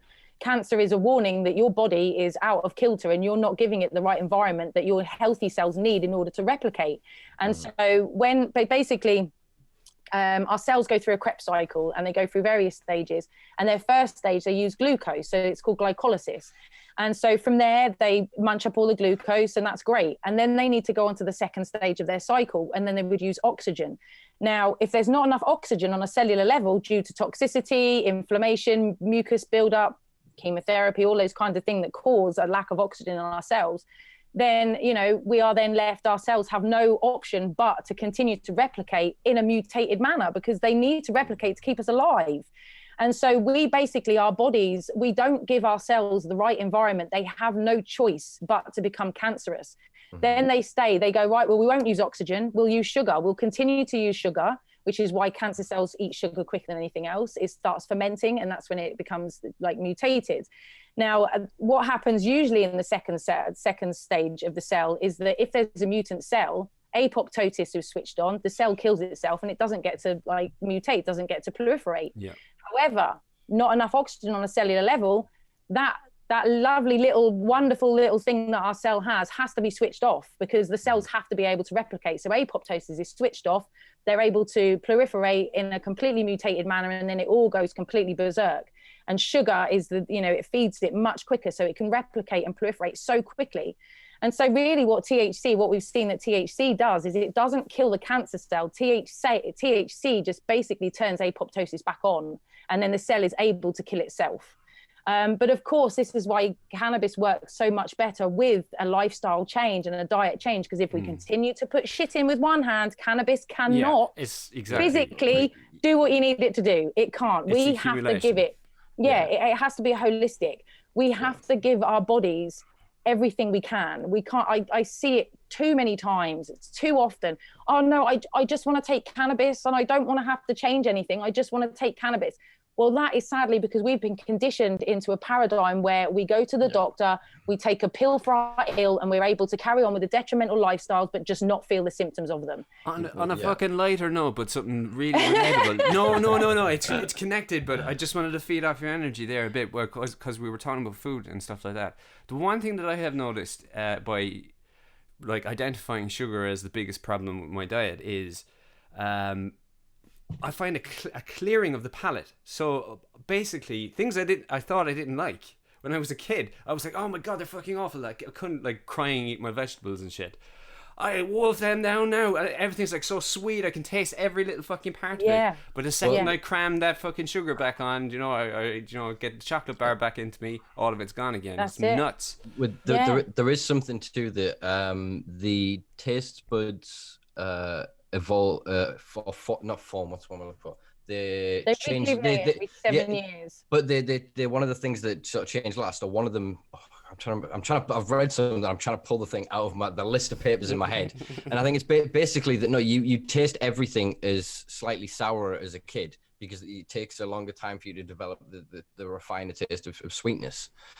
So then us basically smashing kids in with sweetness, when that change occurs, as you said, it's almost like a tolerance of palate, and because you haven't put in things that are sour or bitter or of different sort of sensations, as it were, they're underperformed buds. They're like atrophied fucking taste buds. We totally swamp them, little taste buds. But it's the tolerance, and it's the same. It's like when I stopped, oh my god, I used to drink when I used to work the doors. Christ, I used to drink I don't know how many coffees on a night, 3 sugars, milk, over and a bang, again and again, Red Bull, oh Jesus. I was banging it in, and now I can't like if you gave me a cup of tea and you put even a little bit of sugar in it, I can't. I'm like, geez, that's far too sweet for me. I'm sensitive to it. I'm so sensitive to it because I just don't have it in my diet that much. And although it's difficult because it's hidden in everything, and this is the other thing, it's like, someone would think that maybe the food industries are in bed with the pharmaceutical industries. One makes you sick and one makes you better. Oh, anyone would think, but it's the fact that these harmful chemicals that we know are feed cancer, cause cancer, make us so sick. Why are they allowed in our foods? Why, I think you allude to something there, which I kind of agree with, but worded slightly differently. I think it's not a paradigm that they got into bed together and they sat in a room, created a plan, and they've walked together hand in hand. I think there is the cognitive dissonance and the general ignorance of humanity has allowed a few key events to fracturate so that these thought processes have gone off. So you'll see it, right? So a non-smoker, like an anti-smoking convention, you'll have a speaker who stood up there who's obese and who's wheezing, and he's talking about you have to do this to reform your health or whatever else. I've had moments of having conversations with doctors who actually, at a point when I was treating for depression as a teenager, talking about health benefits and what I should do about jogging and things like that. And I'm looking at the guy and kind of like, again, not to be sort of ableist or whatever else. I'm like, dude, you couldn't run up your fucking stairs. And I think there is this cognitive dissonance around it that especially in doctors, they themselves are a biggest victim to this. If you work in the pharmaceutical industry, if you work in health, you truly are fully 1000% invested in that paradigm and nothing else can work. But frankly, talk to some of the people within that, especially in palliative care. My nan worked in palliative care for like 40 fucking years. And some of the stories she had of stuff, it's not medical. The way that they dealt with them, the way that you had to live with it. There isn't a thing in the nurse's handbook. There isn't a seminar you can attend. They'll tell you how to deal with that kind of shit. It's real world. And I think too, because there's no focus brought on that, as we talked about before with, let's call it cultural ritualistic use, so less ceremony, but more just 5 mates getting together and banging in a half ounce of mushrooms together, you know? That is still healthcare. That is them dealing with their mental health. Because then when Gary's like, oh, Dave, what's wrong, mate? Oh, the missus and the kids, man. I said, well, we not said anything. Oh, we have not felt like can. Oh, you can always talk to us, mate. And you rebond and strengthen. And do you know what I mean? That's equally as valuable as then going to get an appointment and doing some CBT. And until we give these things equal merit and we stop demonizing people, because I mean, I was in fucking psychological care from 6 years old until I was 25, 26, something like that. And I was told for fucking infinitum, the drugs are making you this way. It's like, no, the drugs are the thing that's stopping me killing myself. You telling me not to do the things is further harming and stopping my recovery. Then when I finally met a few of the individuals and I managed to actually start articulating it in such a way that they were going, okay, we see this. Don't stop what you're doing. Let's build something adaptive around this. And they helped me truly be able to gain the tools that I needed to then do the work myself to recover.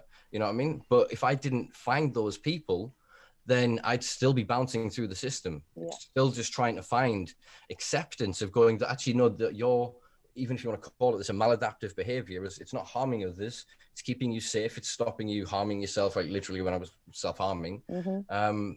Then they can see the benefit of that. And until the system as a whole goes, actually, whatever you're doing as an addiction isn't actually just an addiction. It's a way of self-soothing. It's a way of preventing further harm. So if for you, it's injecting 4 bags of heroin a day, then of course you're going to do whatever it takes to acquire that, to then meet that need. That's the same as you bleeding out, going, when I need to tie a tourniquet, I need to get it sewn up, whatever. That's just what you're doing. It's first aid to yourself. That's all any of these maladaptive behaviors are.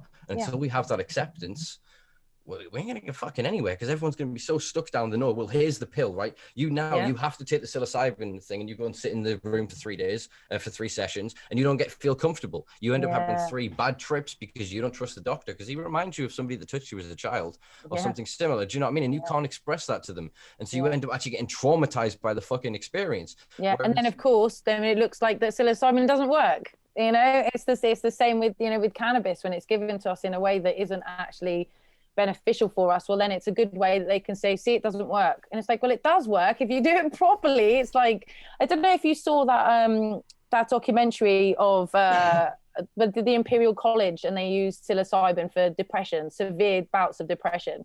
And I think they had like 5 or 6 people on there. And there's one guy, bless him, he had me in tears. He was like, for 25 years, there was nothing. He was just like, you know, whatever, like, I don't just, whatever, you know, there was nothing there. The light had so gone out in him, and it was so sad. So they managed to get enough funding to be able to run this psilocybin research thing at Imperial College. But the way in which they did it, and I looked and I thought, well, hell, I wouldn't want to do bloody mushrooms like that. You know, it's in a darkened room, you're laying on a bed with a blindfold on, and you're given 2.5 grams, then you just got lay there. And it's like, well, I don't know if I give me all of that, but back in my house. I was just about to say, doing that is a very good way to have a brilliant experience. Honestly, if you can sit and have a full experience on something like LSD or psilocybin in darkness, or if you can go in the woods, that is my dream. Me too. I've never done one. I had thought about that. It does kind of terrify me a little bit, I'm not going to lie. But I think that it's about empowerment. So in the same way that growing your own cannabis, the process of you empowering yourself is healing. You're taking charge of your life. You're waking up with purpose. You are knowing that, right, the next stage, you are planning for that future harvest. Therefore, you are dragging your body to the need that you are. All of it is part of the experience. And the same is true about empowering an individual to feel confident, strong enough, and safe enough to consume psychedelic substances. Honestly, it took me I went about it the other way. I went solo first and then into groups. Most people do group and then into solo. But being able to find a sense of confidence and strength within yourself to know that there is no bad experience. Obviously, we take procedures and steps, so you have a protocol. So somebody knows what you're doing. You either, if you choose to have a sitter nearby, is in another room or part of a different house or etc., or just somebody that will ring you at a certain time to check in with you, etc. But as long as you take the steps for it, it is one of the most empowering experiences you can ever have. And then once you can get through that and take them in nature, I mean, I quite often go to the woods and camp with it, and it's part of an experience of something like 40 or 48 hours. And you become an animal, but not in the negative connotation way. Do you know what I mean? And it's I saw a quote of somebody, I can't remember who it was attributed to. It was just a meme as I was scrolling through, and it was saying that actually it was it was the Unabomber of all people. So this might come out slightly out of context, but I did watch a documentary about the Unabomber recently, and he says that on Netflix. When you live in the woods, when you stay in the woods, there becomes a point where you don't care if you live or die. It's not quite irrelevant. You are living, you are here, you are breathing, you are so fucking present that nothing matters, but everything matters at the same time. So if you can then attune your brain, you can honestly, this might sound again a bit hippie-ish, but you can feel the fucking trees, dude. It sounds a bit druggy or whatever, but honestly, if you go into nature and you calm yourself to that point and you take one of these substances, you can feel everything. The fucking the doors of perception open, as it were. You know what I mean? And you are the world, and you have these wonderful moments of what the Zen Buddhists call satori, brief enlightenment, where you kind of go, where was I for 30 seconds? What was that? You know, and you won't even notice the fucking thing. Just after it, you kind of catch yourself like, oh, fuck. Yeah, and you try and then get back to it, and then you lose yourself in it, but then you find yourself going through it again. You have these dissociative moments where you can either end up with these deep, vivid trips, or you end up with just this beautiful bliss, this true nothingness. And honestly, it's almost like plugging back in. You can feel yourself charge up, and you're just like, the world just washes away. And I think that's one of the things that we need to incentivize. And there needs to then be, ideally, a system of you can ring a number. So say just a random 5-digit number. And it's basically an advice line for people that are in difficult circumstance. Because if they're then going to proliferate these as medicinal products, they're going to seep out on the black market. So therefore, we're going to have more people in potentially problematic situations that are going to need somebody other than the fucking police or the NHS, which are then more than likely going to ring the police to go and assist, because they'll then deem these people to be irrational or dangerous because they don't know how they're going to react because they're on drugs. The other thing, though, as well is, sorry, Kelly, I didn't mean to cut you off there. The other thing is, you want it to be some sort of familiar, or you want at least a relationship with the person that you're speaking to on the other line, just even a small bit, because you know what I mean. If you got through to a call center, for instance, and you're 2 minutes and you're listening, and you're like, I'm in a fucking crisis here, man. Do you know what I mean? You definitely do not want to have that kind of situation. So some sort of, local thing. That's, people with real world experience. So if we had like psychedelic clubs, like if we then say them in every town and every city, so then you can register, and then they'll give you a card and a pack and go, okay, here's what you do in case of emergency. Bring back shamanism. One thing that we are seeing, which is a major benefit, but also slightly dangerous depending on if it could be weaponized against us in the future, is a lot of the pharmaceutical companies at the minute are creating antagonists, are creating compounds that end and stop immediately ceasing certain experiences. So in the same way we've got naloxone, or Suboxone if you're in the US, that knocks opioid off the receptor and reverses an overdose. There is a pharmaceutical company who I can't pull the name out of my head. It's on. No, I can't pull it out of my head. They've just released a patent for an LSD antagonist. They literally will do the same. So then that would suggest that they are doing research along those sort of lines. But the other issue we've got around medicinalization comes the limitation of dosage. Yes. Do you know what I mean? So if you go buy edibles and 100 milligrams of THC in an edible, and you think, fuck me. But for someone with a tolerance, they're like, we're going to buy 10 packs of these to get fucking high. You know what I mean? And then in most places, it's illegal for them to even possess that amount in a legal territory. Then same cannabis, exactly the same. That's what I'm saying. So it's people can't get oil. They need oil, but they can't get oil because it's too highly concentrated. But here's 30 gram of bud for a month. Well, what's that going to do? If I've got cancer, I need a gram a day, then what's that going to do? So it's what you alluded to before, what me and you have spoken of many times in the past, is that they want to prove it doesn't work so that they can then bring in their products and prove they do. And as we know, novel compounds and cannabis-based medicinal products that are made from novel compounds rather than full plant, and even full plant still only has a certain shelf life of efficacy. After that, because you need variance, the tolerance still builds up in the body. There's something smart within us.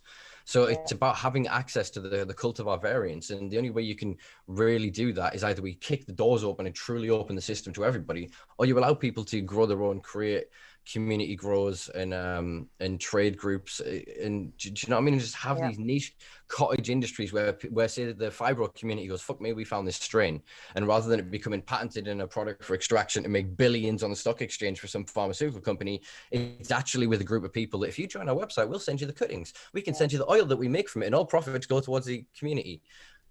Why the fuck can't we legalize that? If we did that, we would empower the people rather than enrich a handful of pricks that are only ever interested in keeping us under the thumb of industry. I think you might have answered your own question. Yeah, exactly that. That's exactly it. Yeah, and like we've spoken before a number of times, is that these, you know, plant medicines and things like that don't fit into the paradigm of what we're in currently. They don't fit in these double-blind, triple-blind placebo tests, and because we are as unique as, you know, we are also unique, and these plant medicines work with us on a very unique level. They don't work, like even with cannabis, I have to say to people, look, you know, it's not a one size fits all. What works for one may not work for you. And this is really, you have to experiment with yourself. And I tell people, you know, you have to experiment with yourself. But the good thing is that you can't hurt yourself. So, you know, I teach people how to do it in a very controlled and safe manner so that they cannot hurt themselves, and that I want cannabis to be a long-term relationship for people. So this is why I ease people into it very, very kind of slowly and closely. And I work very closely with everybody that comes to me. And you know, going back to kind of, you know, there being someone on the end of the phone when you're like chucking a whitey or whatever, I've had to do that a number of times with people because they've accidentally taken too much of the, you know, the one or the other. And so I found myself very much talking them down, or, you know, just saying, it's okay. This is normal. You're not having a heart attack. This is, you know, we've all been there. I laugh, but we have. You know, but a lot of these people, especially when they're coming into, you know, cannabis or anything like that for medicinal reasons, and they haven't really ever thought about taking drugs any other time, it absolutely terrifies them because they have this preconceived idea that reefer madness, even if they're totally on board with it, there's something in the back of their mind that's scaring them. And so the second that there's any sign of anything that looks like it might be reefer madness, that's it. They go, see, I knew it. Oh my God, I'm losing my mind. And so having people who do understand and who can then talk you down and just be there to say, it's okay. Or, you know, what do you want to talk about? Tell, you know, just to be there to listen, because that's been the most beneficial thing for me this whole last year, is not necessarily having someone there to give me advice, but just someone there to listen to me and to hear what I have to say without shushing me or telling me like a doctor, oh, you know, looking at a watch, we've only got 2 minutes, you know, what's your problem? I've got 10 minutes with you. You know, it doesn't work. We are I can never say this word, anyway, that's the one. We're put into a little category, our bodies. And, you know, I can't remember, I think it's Alan Watts talks about this. And he says, you know, you have your orthopedics, and then you have your, you know, your respiratory doctors, and then you have your brain doctors, and they all look at you in a separate little, and we're whole, we're holistic, we are organic, and we, you know, trying to understand us like we look at a car. we are really forgetting an awful lot of the things that actually makes us human and makes us a human being, you know. Yeah, I think that's basically Descartes' fault of the flesh machine, I think. Of describing sort of the body in terms of mechanistic. And so obviously we still haven't really moved away from that. So again, as you said, we are organic. We're an ever fluctuating thing. So what affects us today might not affect us tomorrow in the same way. So we are taking not just sledgehammers, but progressive daily sledgehammers to problems that could be solved by, frankly, better sleep, better nutrition, the removal of something that is causing an irritation within your system that causes inflammation, or even just, there's a book on my shelves I've been meaning to read for fucking forever. Which is The Stress of Life, which is basically from a doctor who describes that everything is stress. Stress causes inflammation. You fuck with your mind, it fucks with your body fucks with you, and you're done. Yeah. And so the wonderful thing about cannabis is, as we spoke of before, if it is prophylactic. of it as preventative medicine. So we all need, because of the diets that we live in, especially the restrictive lifestyles, we're no longer as active. We now know joggers high is the production of endogenous cannabinoids. It's an anandamide amongst others that are then being produced internally. So until we either increase our activity within life and better our diet in terms of the omegas that we ingest, or we take exogenously cannabis, but we don't even need the psychoactive compounds of it, as we've seen. We can take acidic forms that then still give us all of the benefits with none of the psychoactive effects. So the plethora of the plant gives us more than enough potential to grow it ourselves at home and use each part of it in different ways to benefit our lives in ways that the industry would never be able to do. They will never create an industry for some of these things. I mean, they're now starting to do, for example, I've seen in a lot of legal states, hemp microgreens, which is effectively them going, "Ooh, I see a window here. You see these junior leaves that we're trimming in just before they go into flower. We can juice them. Rather than mulch them, we'll stick them in the packs. But they're sticking them in these fucking plastic foam packaging, and then they're traveling them fucking hundreds of miles. So then again, so the benefit to the individual may be good, but then the destruction to the environment, the air they're breathing, negates any benefit to their internal system. So there's still this huge disconnect. We need to take individual responsibility for our health, and unfortunately, when we're being bombarded through the fucking television, through our mobiles and technology with all of these targeted ads going, "Oh, so you like a combination of honey, barbecue, and sugar and this, and then go, oh, boom, and they just slam you with these fucking things constantly. They know what time of day to target you with these food adverts. So there's not a thing on your phone as you scroll by that goes, "You should eat a salad." Do you know what I mean? There's nothing, there's no... Although you eat a salad from McDonald's, you're not going to get much nutritional benefit from I will never fucking eat. Dude, the lettuce will probably come from fucking New Zealand. The onion will come from fucking Romania. It'll just be an absolute clusterfuck of a nightmare. And again, it negates, it's pointless. What I do for my personal health and for the betterment of me, if it's to the detriment of the rest of the fucking world. It's all well and good me becoming fucking healthy and healed and whatever else. But if then I live in a maladaptive world, it's like being a cancer cell. Do you know what I mean? If I live in a cancerous environment, I'm going to become cancerous. I don't have a chance. So with this individualism that we're currently living under in the 21st century because of technological egoism, for lack of a way of describing it, has divided us ever more with binary politics and algorithmic limitations. Yeah, exactly. Yeah. So it's me versus the fucking world. That's how most people are feeling and thinking and operating. And most people are going to live that deathbed moment of going, "Oh, fuck. Yeah, it wasn't me. I did it wrong. I did it fucking, even if they thought they did it right, I still feel that we're not living to our potential. And our potential is actually in serving others. It sounds fucking stupid and it may sound a bit like, oh, gospel and whatever else, but the best I've ever felt in my life, and I have tried most fucking drugs available and I've traveled and done some shit, but the best I ever feel, and again, this probably sounds quite hippie-ish, is in service of others. Yeah. Is literally doing something for somebody, especially, right, it sounds quite cliched or whatever, but doing something for somebody knowing that they won't ever pay me back. Just the random acts of kindness, even the tiniest little things, even things that might even go unnoticed. But it's the idea of projecting that energy, as you said about putting that love out, it comes back. Because as I let that love leave out of me, it's reinvigorating inside me. I'm like, fuck yeah. And then that affects my decisions and my behavior and everything else moving forward. Well, additionally, what I would say as well is that it's very hard to see that silver lining or that sort of, or appreciate that sort of sentiment when you haven't given yourself a bit of time to actually develop yourself. So start with yourself, then don't fucking stop. Move on to somebody else. Everybody that you love, do it for them as well. Do you know that kind of way? So it's not one or the other. What was the expression that you use? You can't, I don't know, candle burnt both ends, something like that. Exactly that. I meant in terms of sort of instantaneous gratitude and the feeding of the ego for a crude way of putting it, in terms of just, oh, I'm going to get this job so I can have this watch, get this car, I can live in this postcode and I can do whatever. It's like, well, are you really getting purpose or meaning from that job, or are you just trying to buy totems and objects to dress your own ugliness, your own dissatisfaction at your own self? Do you know what I mean? Trying to fill a hole. That's the thing. They're trying to fill a hole with something, and we're told, because we're not taught that emptiness that we feel inside of ourselves, that we can give it back to ourselves. We have to learn to love ourselves.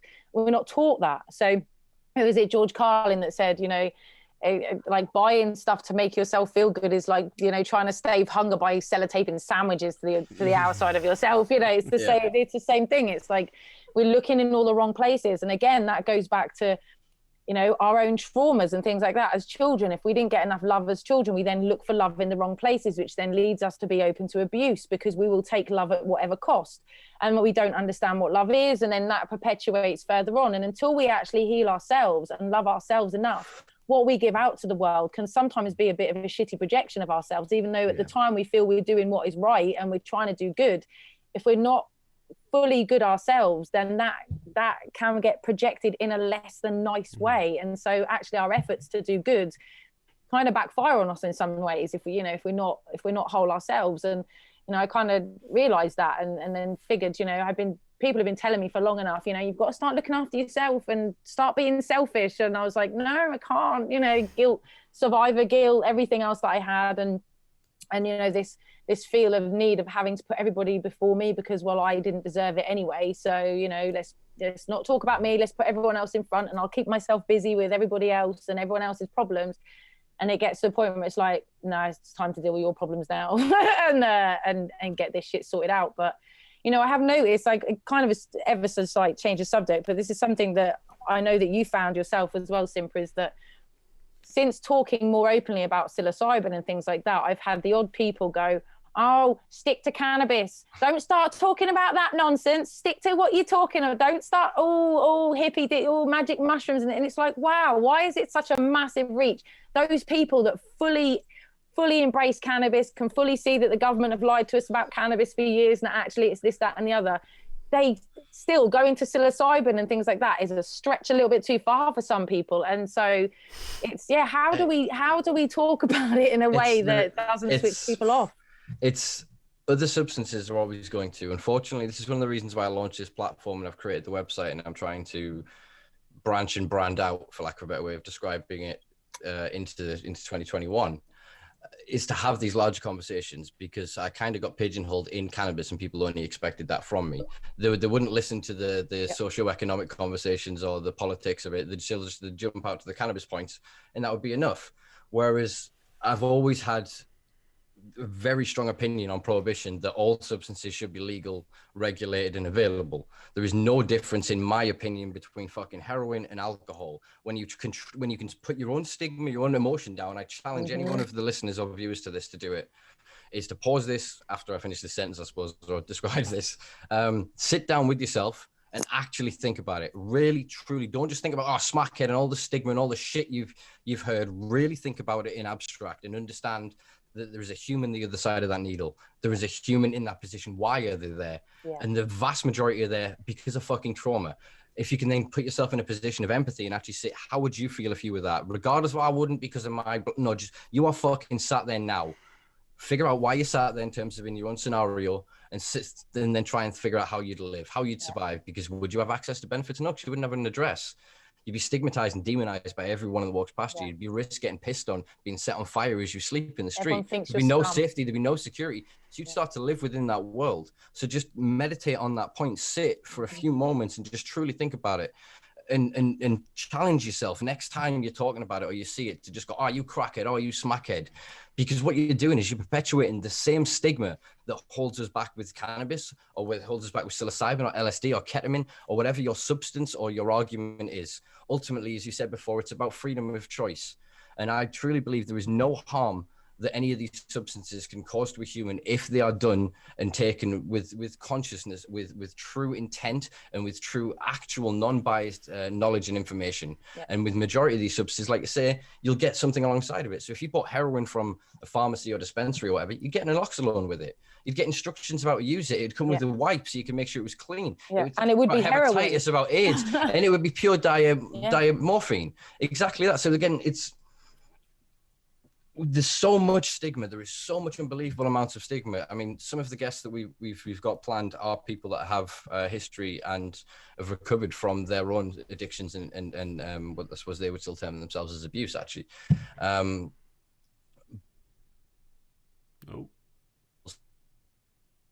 Is he gone? It's 1-5. Oh, he's back. He's back. Where'd I go? You went like this. Into Never Never Land. Say hello to Michael Jackson while you're there. I felt very Han Solo. It was one of those moments where he's like, where have I been? Yeah, that was the story, folks. It's briefly enlightened.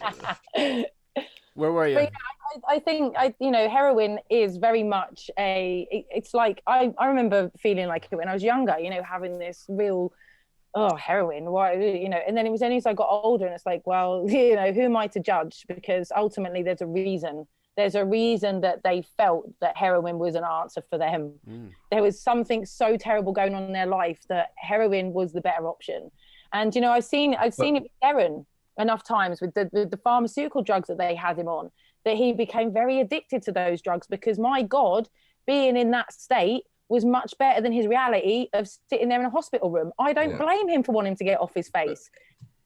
Yeah, sorry, I was just going to caveat by saying that that's not, I don't want to paint all heroin users as people, because it's the people who then have problematic heroin use typically have some form of abuse or some sort of severe protracted trauma that they can't overcome. So this is why they will then use heroin once they've been put into assisted therapy or treatments, but they're forced into withdrawal. They then need it as part of recovery. And I think that's a conversation that's missed, but there's still a large community of recreational heroin consumers. And this is, again, something that's massively missed on. Same with when you say crack, even the connotation, the implication of the word crack and what that means to some people. And they're thinking like an 80s movie with a toothless guy sort of shaking in the street, sort of crack. And it's representative of a tiny minority of problematic users, of people that have faced such trauma or because of the cycle of consumption end up traumatized. It's not then the drug that's causing the trauma.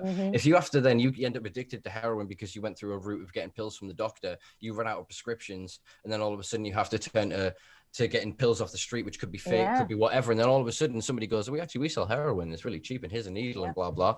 And you get onto that, and then you lose that person, they get arrested, and you have to go score off a vicious gang group of individuals that will use violence and intimidation, you know what I mean, that then prey on you and then go, actually, if we give you 4 extra bags, and you let us sit in your flat there, we can deal out of there. And you then get raided or arrested. You very quickly end up re-traumatized and stuck in a position that is a consequence of prohibition, not the substance. You are going to try and seek access to it. So if we end up medicinalizing these products too much and ignore a recreational marketplace and the idea of people's right to get high and to alter their consciousness, we're still going to miss this, and we're still going to have massive addiction issues, because frankly, people have the right to get fucked up.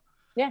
We do. We just fucking do. If we have the right to jump out of planes, climb mountains, go in submarines to the bottom of the ocean, fly into fucking space. If Baumgartner can jump from the edge of space for some fucking Red Bull commercial, then I should be allowed to sit in my goddamn house and take fucking 500 micrograms of LSD.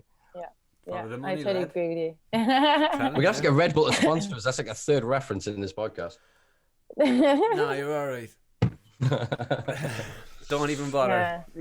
Yeah. It's crazy, isn't it? And I think it's, that very thing actually happened to my friend in America, that she had a car accident and ended up on really heavy opioids, and then was told by you can't have them anymore, but she was totally addicted to them. So then she went and found the base product, and that was it. She became a heroin addict. And and like you say, these people are going to be completely, and I think that the thing is as well, is if you try and restrict anything, there is going to be an unregulated market for it, whatever that is. If coffee was made illegal tomorrow, there would be illegal coffee makers out there. There would be a market. And this is why, restrictions and prohibition of anything doesn't work. Even going down to, I see some people saying, right, we should ban racism. We've got to ban all platforms of racism. And I'm like, well, debate racism. Yes, exactly. You can't ban anything, because you will drive it underground, no matter what that is. Now, if we say, well, we need to ban racism, so we can't well, then where do you think that's going to go? Oh, do you think it's going to stop? No, it's going to continue, but it's going to be in a place where nobody challenges it. And it's going to be in a place where it festers and becomes something gross and ugly that is not, they say is not challenged, and there's no light shone on it. And, if we keep racism, if people keep being racist, and then other people challenge it. And education is key with everything. It's education. If a racist is wrong, then tell him why he's wrong. Don't just say, oh, shut up, just block him, shut him up. No, tell him why. Tell him why you feel he's wrong, and let him reciprocate and why he feels he's right. And let's have this discussion out in the open. And it's very hard though, because unfortunately people that will hold those kind of opinions in this day and age to an extremity that you would feel the need to debate them will not healthily debate you. No, but from either end of the spectrum, sadly. You are not having, the reason that you're having that argument isn't, I went a bit Trump there, sorry about that, isn't for the person you're combating. It's for the people that are reading it. They're watching, If it's in a public arena, the people that are silent, they're willing to actually listen and go, oh, there's both sides here. Well, for the most part, you'd hope so at least. And they'll go, oh, I'll make that deduction there. So, I mean, if you find yourself caught into one you can't escape, then by all means continue with it, and do your best to not be annoyed by it. Don't fall for the bullshit simplistic tactics that they use, or the weaponization of triggers that they use. Keep your head on your shoulders, and also you can block people too, so you can do both again. Now, and the reason I say this is I've been watching an awful lot of or I follow an awful lot of Irish accounts, musician fucking hell Irish music accounts, there we go. And an awful lot of the more successful artists are black. And they get, you should see the fucking hassle they get on a daily basis.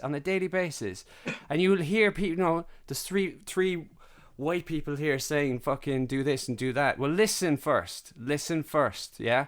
And then actually what you'll find out is it's both. It's individualized management. So, you can't have somebody just constantly fighting trolls all the time. It will get to you. It will. So if you're not in that frame of mind, you're not willing to actually have this, this debate and hold your head, then best option at that point is to block and move on. Still voice that opinion in a non-trollified, reactive sense. That kind of way. I know I've got away with words, me lad. But chances are there's never one solution to this kind of stuff, and it does have to be contextually managed. It's fucking awful, some of the stuff I've seen. The worrying part is, not to blow smoke up my own arse or anything like that, right? But I said this to a few Garda, the two police friends of mine in Ireland, right? And I said, look, I don't think Ireland is ready for the preparedness of the far right in terms of opportunistic racism.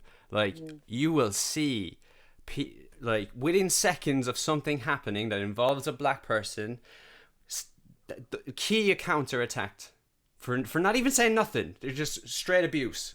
They're fucking ready. They're ready, and we're here sitting fucking twiddling our fucking thumbs. So you're right. Just blocking and banning something is not the right way either, because we need to be fucking ready too. Right, rant over. Shut up. By blocking people, we then create ever larger echo chambers, as you said before, where people then feel more and more justified, but they also get more and more radicalized. So as you said, it's not just that they're waiting, they're eager, but there's eager people on both sides, as you say, and it's actually now devolved into such a point where it's ad hominem attacks. It's you are this, you are that, not your belief is this, your philosophy is that, your doctrine is this. We're not discussing or debating philosophy or ethics or nuance about any of this at all anymore. People are just so full of fucking rage. They just see that there's a person, you are binary to me, you are the opposite of my thing, so I'm gonna fucking say you are the problem. I think there's an extra step though. I think there's an extra step in there, dude. I think that there are people waiting to jump on that and actually swing arguments one way or another. I really, really do. Well, yeah, that happens within the groups, but that happens again all sides of any political spectrum, at all sides of any group. Unfortunately, the way that we've been ever more divided into these subgroups means that the lines we would have been divided on before means if you forced into a subcategorization, you're in there with everybody else and their spectrum of personalities and their spectrum of worldview because of that one thing. So you then find yourself defending them because of you're defending your stance on that one nuanced thing. So then by association, that's happened to me personally. I've seen that happen. You defend all of their stances, so then you get attacked for defending, oh well, they're like this page about extremism and blah blah, and it's because of the crossover that it is so hard for anybody to have a stance on anything really that is then debatable. And because of the algorithms work for sensationalism, they only ever allow the arguments that are going to create issues to fucking proliferate. Well, yeah, I see where you're coming from, but you know, I still find it really troublesome that the first 5 comments on a Black Irish music artist's account within seconds are obvious fake accounts that are linked to the fucking these really white supremacist groups, and I have no qualms about saying it. And the reason I said that is I followed one all the way in, followed all the links the whole way through, and I found a media platform that I'm not going to mention, a method of contacting. I found the whole fucking thing the whole way through, and I gave this to fucking the Garda at the time, maybe 7 or 8 months ago, whatever the number was, and they were like, don't know, you're not ready for this, you're not. Do you know what I mean? I think the preparedness needs to be reciprocated on the other side. We've really derailed this. Callie, you're here. Hi. Sorry. No, it's all right. I just think it highlights prohibition of anything doesn't work really, you know, and we have to manage it, and you know, it's about education with everything. We have to just continue the education rather than trying to, you know, prohibit anything. Let's educate us to, and then hopefully with the right education and with positive affirmations of things and positive, you know, education, hopefully that the good will prevail at the end. And you know, but I think a lot of things comes from ignorance. Even racism, it comes from ignorance. I mean, you know, you're an Irish fella. I grew up listening to my dad tell me all about how bad Irish people were because I've no doubt. because he was in Ireland in the 70s, and so his preformed idea, all Irish people, you know. And I remember the days when Irish people couldn't, the things that, you know, the signs that were in England in the early 80s, you know, and it's like, geez, we look back now and we think, oh my God. You said that though, and yet there still seems to be some sort of level of identifiability. Love making up words. You know, like how there can be like a legitimate white supremacist fucking movement in Ireland, considering the global treatment historically. Are you having a fucking laugh and you've the gall to call yourself a fucking patriot? Maybe start by learning your fucking history. Right, I'm getting hot. But that's it. I think a lot of people, they come new to something and they're grabbing at things. They're just grabbing at anything that I don't know, kind of that they feel connected to in some tiny way, and they are holding on to it so tightly, regardless of the connotations, regardless of how actually kind of really it's not in line with who they are as a base core person. But everybody's so lost and they're looking for something and they're grabbing hold they're clutching straws right now. And I think that's why we've been able to be so fractured. And I think that's why we've been able to be so divided, because people are picking their tribes. They're going, oh, where do I fit in? I fit in here. I'll hold on to this, and now I'll hold on this forever because this is now my identity. And you know, and that's another thing that psychedelics does, that breaks all that down. Like Simpa was saying, you know, it's the white guy with the, you know, that needs the MDMA to get rid of all that kind of trauma and everything, the identity that he's held on to. And we all do it in some way. And when we realize that actually we are not our beliefs, we are not what we have learned, we are not our conditioning, we are not our programming, when we start to see outside of that and go, actually, well, who am I? What do I stand for? What actually am I as a core person? And I think that actually when we get down to that, nobody, other than maybe there's a few, but even those come from trauma. I don't think anybody is inherently bad, and I don't think anybody wants to hurt another human being. I think it's all in us, like Simpa says, to serve others, and that's where we get our most fulfillment. But through trauma, through misinformation, through misdirection, we're all over the place, and we've lost what is fundamentally it is to be human, which is to love one another. But yeah, I think it's, as you said about it's connection. Yeah. So, there's that quote that I'm going to say again because I love it, because he's the mind of Johann Hari's of saying that the opposite of addiction isn't sobriety, it's connection. I think the opposite of ignorance is connection in this sense.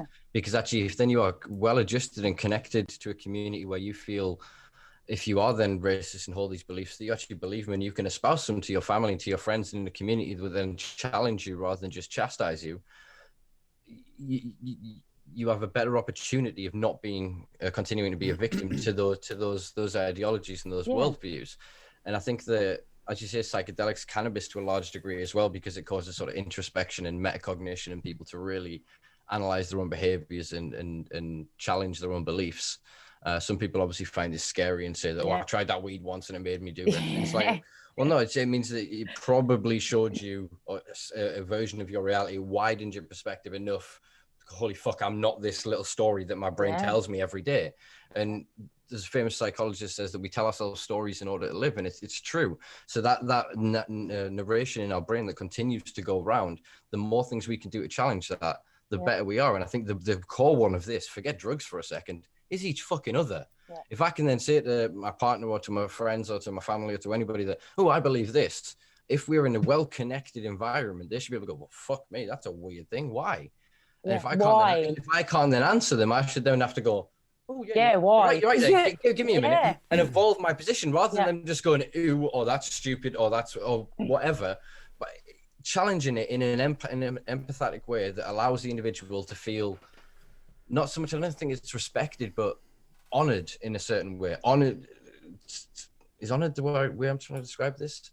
They're given privilege to it. Yeah, they're allowed to express something about them, and they're allowed to be vulnerable and know that the other won't destroy them for expressing their belief. Because when you experience that, you then start to become more manipulative, and you start to then choose what you say to who, and you become very two-faced, and you can become very manipulative and sly. And it's then, without even realizing it, you lose yourself in this, because you become an amalgamation of all the individuals you are to the people in your life. And in it, you just play these roles and these characters, and without then ever having to question them, because you're just trying to fit in. And I think, unfortunately, especially this year, most people will fall back to that behavior, because it's easier to do that than it is to challenge this. It's not just a case of you eat some mushrooms and you have a lovely time and then the next day you're amazing. It creeps at you. You've got to work at it. You've got to really you've got to really fucking install that shit, and you will still have your trauma. You will still have those moments of going, oh, well, fuck me and woe is me and whatever. But it allows a certain seed within you to, if you nurture it, to grow, so that will give you the nutrition that you need when the external world becomes too much again. Seed our future. Retreat inside. Seed your future, not seed our future. But you get what I'm saying, and I think that's what a lot of the spiritualists, a lot of the religious teachers, and everyone have been trying to speak for thousands of years. Is the strength comes from within. It's the shit analogy of a bird sitting on a branch in a tree. It doesn't worry if the branch breaks because it trusts in its wings. The same thing is true with the individual. If you can truly empower yourself to know that, actually, right, if I get landed in situation X, Y, or Z, what would I do? Not just panic into an anxiety, maybe then do a thought experiment or a meditation on it and think of, okay, what would I do? And then you actually go, well, actually, it's not as bad as all that. You think, I've been in the woods before. If it was raining, I could seek shelter. If this was happening on this, actually, I can go 40 hours without food, water. If it's raining, I can drink. There's all kinds of things you can answer of your own questions to then alleviate. And then if you can think, actually, I could survive that. That's the extreme. That means you can survive everything between now with your comfort zone and there. So the more you can actually posit on these and think about all these different realities, that's definitely the wrong word, on these alternate sort of scenarios or events that are not going to happen, you strengthen your brain, you strengthen your sense of self, because you're like, I know that, I can deal with that. And the more you then do that, consciously focusing on what you're capable of, the few things that you're not, or you think you're not, become what they are, proportionally tiny to the whole being of you. You've survived. Billions of people fucking haven't. You know what I mean? You still, for the most part, I suppose, have your health. You know what I mean? You have your wits about you. You have a roof over your head. You know, you have consistent nutrition. You have friends and connection. And if you're looking employment of something meaningful and purposeful, you know, that's success in this fucking world. I think it's just keeping the faith, isn't it? I found this last year as well, that the more I talk to people, the more I kind of, I as I'm speaking, I think, I sound like a preacher. It's like I'm sounding like, but for me, it's like, although I'm not, you know, I've always said I'm not religious in any shape or form, because I don't believe in organized religion, because I believe that a connection that we all have has been hijacked and been manipulated into something else. And I think we all have that connection, and but it's keeping that faith that no matter what happens to us, we will always be all right. And, you know, I'm not going to say, well, because I have Jesus, I'll always be fine. But it's because I have faith in that. I have faith that I will always be all right, and that everything you trust your wings. Yeah, I absolutely. And I think it's because I've had to trust my wings so many times, and they've never let me down. And too many people are too scared to even test their wings, because they think that that's it, they're going to fall. And so, you know, when Darren was ill, there were certain things that I had to kind of remind myself just to keep me going. And I suppose you could look back on that and go, I had my faith, and my faith kept me going. So I can understand why religious people talk the way they do. And I can almost kind of go, put myself in their position and go, yep, I understand the feeling you're talking about. That's not how I would explain it. And but I get it. And it's having that faith that everything will be okay, and that everything is as it's meant to be. Because, you know, I found that I had to kind of realize that, because what's the alternative? The alternative for me was, oh, well, woe is me. This is all horrendous. It could keep getting worse. This is really unfair. And it's like, well, you know, just to keep sane, I would say to myself, well, everything is it's meant to be. Everything, the good, the bad, everything is as it is meant to be. Even though it's really horrendous right now, it has to be this way for whatever reason, and I will find out eventually. And, you know, so I think it's just trying to keep that faith in your wings, and that you've got this, whatever happens, that you are enough and you are capable. But we're told from such a young age that we're not, and we're really taught to doubt ourselves so much. And, you know, so we have so many people walking through life, they're just terrified, absolutely terrified. And fear is the most easy way to control somebody, manipulate someone, is to get them scared. People will do anything if they're scared. And so we have to not allow ourselves to get scared, because ultimately everything will be okay, no matter how bad it gets. There's nothing to be scared of, really.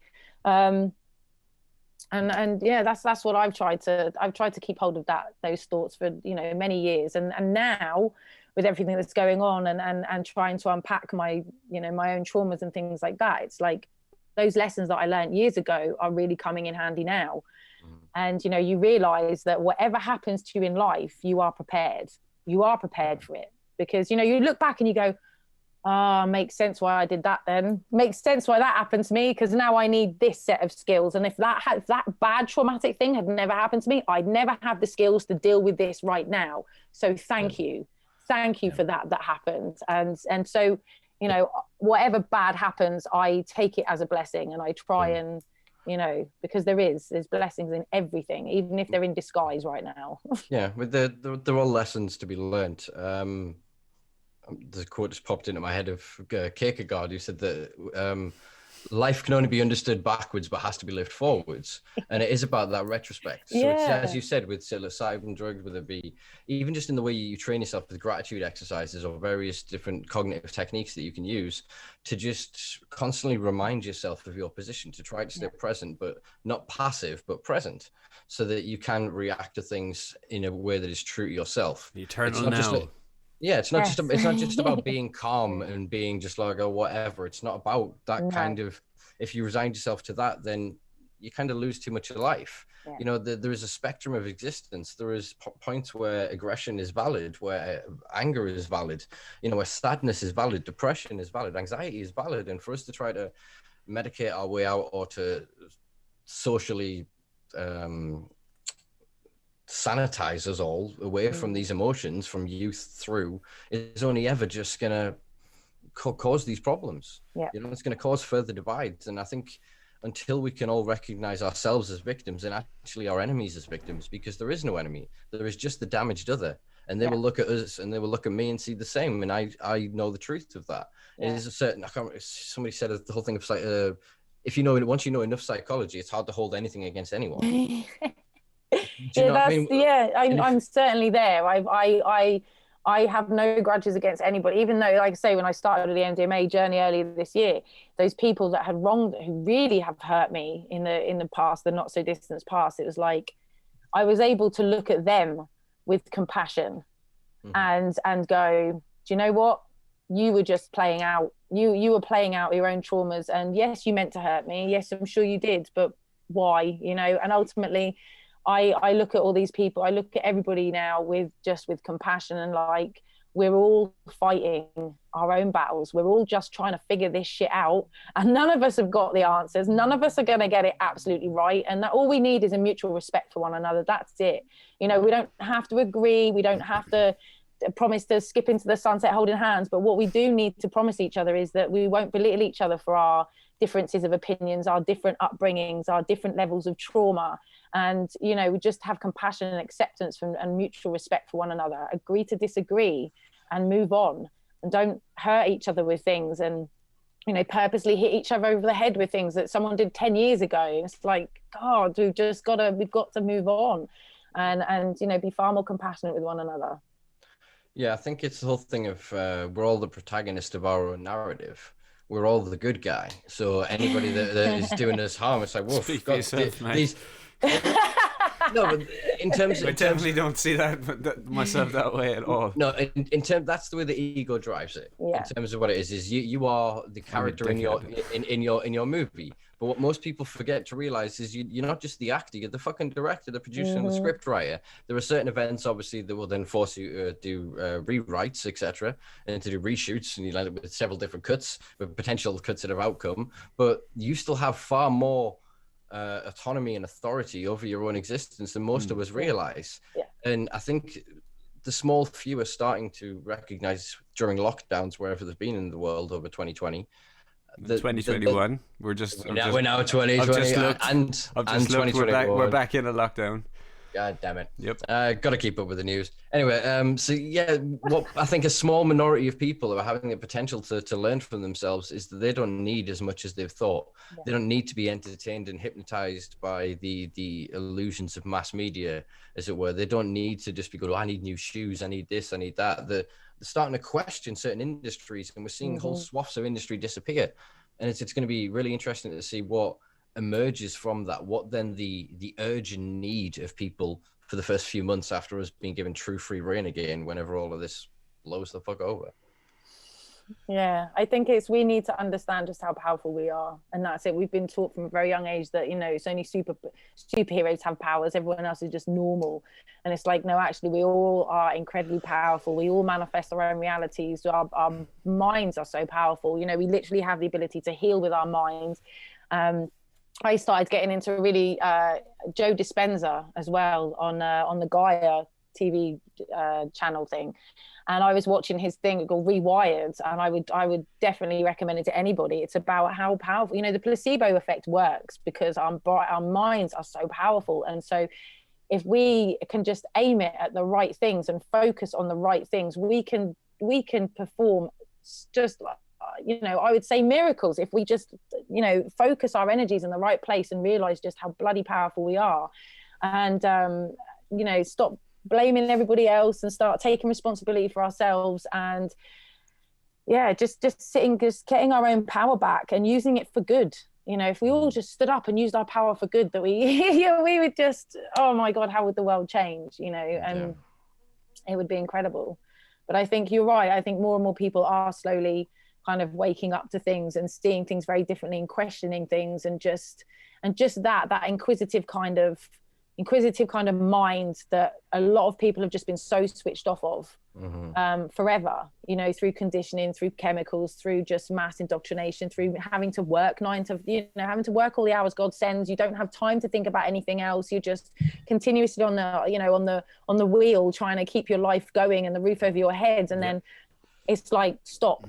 And there's been people that have gone, what? What do you mean stop? And then they've had to sit with themselves, and they've had to see who they are. I'm getting to spend time with my children. My children are quite cool. My wife's quite cool. Or the other way, I hate my wife. There's been I should imagine a lot of divorces, because people have actually had to spend time together and realize that actually for the last 10 years they didn't actually like each other. and other relationships have formed where bonds have formed, and I think a lot of, they will never show you this on the telly, obviously, but I think a lot more good has come out of this than bad. I think there's been a lot more unity than we will ever be told, because that doesn't form the narrative. They don't want us to think that we're unified. Obviously, we need to be kept divided, because divide and conquer and all that. And so, I think if we, rather than look at the telly, look outside the window and look at our neighbours and look at those close to us, we will get the true picture of what's really going on. Yeah, if we take it, I'd say take it all in, because I mean, exactly that. I mean, New Year's just gone a few days ago. Spent it with Ali, and we were gonna go out and watch the fireworks going off in various places, and it pissed it down, so like staying in the house. And at midnight, for the first time in the 14 years, this year that I've been living here, everybody was screaming Happy New Year. Jovial as shit. This year, more of my neighbors have spoke to me than ever before. Yeah. Do you know what I mean? People in the supermarket are talking to me. It's people in queues. And it's weird. It's from all kinds of demographics as well. And it's not that I'm threatening or anything, but normally I'm only ever approached by a certain bunch of people because they identify with whatever else. But now we're actually starting to see the commonality and the humanity and going, we're all in this together. Literally, we're all stuck in something shit together. If the global political state, I'll tell you, if the global political state isn't representative of what you need to do for yourself in the community that you fucking live in, I have no fucking idea what else it is. They fucked it up, apart from New Zealand. How about that? Do you know what I mean? If you think the government are gonna fucking sort you out, they're not, mate. Fucking do it yourself. That's it. Well, it's I would say it's harm reduction from the powers that be at this point. But I think any British government, unfortunately, is going to fuck it up because of the British mindset. I think unfortunately it's still quite a Western mindset of the way we're trying to tackle this. It's the Simpsons thing of crisis unity. So we're in crisis, or as Trevor refers to, disaster capitalism. So while the world's falling apart, they're making big money. They're signing contracts with their mates for all sorts of shit. They're lining themselves up to be able to, even when they know they lose power after this because they don't care. They get back into it. They're still set up, and they're playing for the longer game, far beyond any of this. For most people, if you made, however X billions was it that fucking they got for the test and trace thing, and Ireland did it for like 800 grand. Or something. Google offered it to the world for free, and it was already basically available on Android platforms. Apple had basically said that it will fucking ship on our devices and shit. It could have all been, but that's just one part of all of it. So it's more a case of, we should judge that and keep a fucking eye on it, because at some point there's going to need to be public inquiries, and motherfuckers need to be held to account. And I'm not quite calling for the gallows, but I'm saying some shit needs to go down, because we should not have fucked up the way we have fucked up.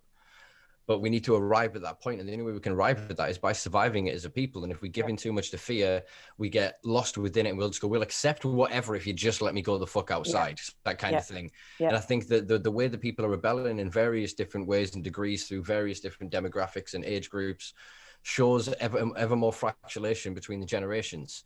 And it's, unfortunately, I'm not meaning this to sound divisional, but it's old people making decisions for young people at this point. Yeah, that's nonsense. The young people are going like, you dudes are dead either way. Like, you're gone. If this doesn't kill you 10 years, you're gone. You're not here. Yeah. So why are you getting to determine our fucking future? Political cutoff, 55, done. Yeah. We in America, they have minimum age. You have to be 35 to be president. But there's no maximum age. No, clearly. I've actually had this quite a few times. I've had older people speak to me that are quite old that would say, my opinion doesn't matter. And it's like, well, no, it does. But the problem is that disproportionately your opinion matters, because you motherfuckers vote. You get out there in the high numbers, and you're there. Your voices are represented in the mass media in terms of print media and on the mainstream television, still the most accessible sources of media to most people. The young generation have smartphones, and we're creating all sorts of alternative and new media and discovering all kinds of shit, and everything's live and real. You never see, every time something's reported, there's a video of the shit that actually happened. Here's a screenshot of the text message with a verification thing in it. But there's also videos popping up that are disinformative immediately now as well. If this happened, it wasn't. It was in England. What are you talking about?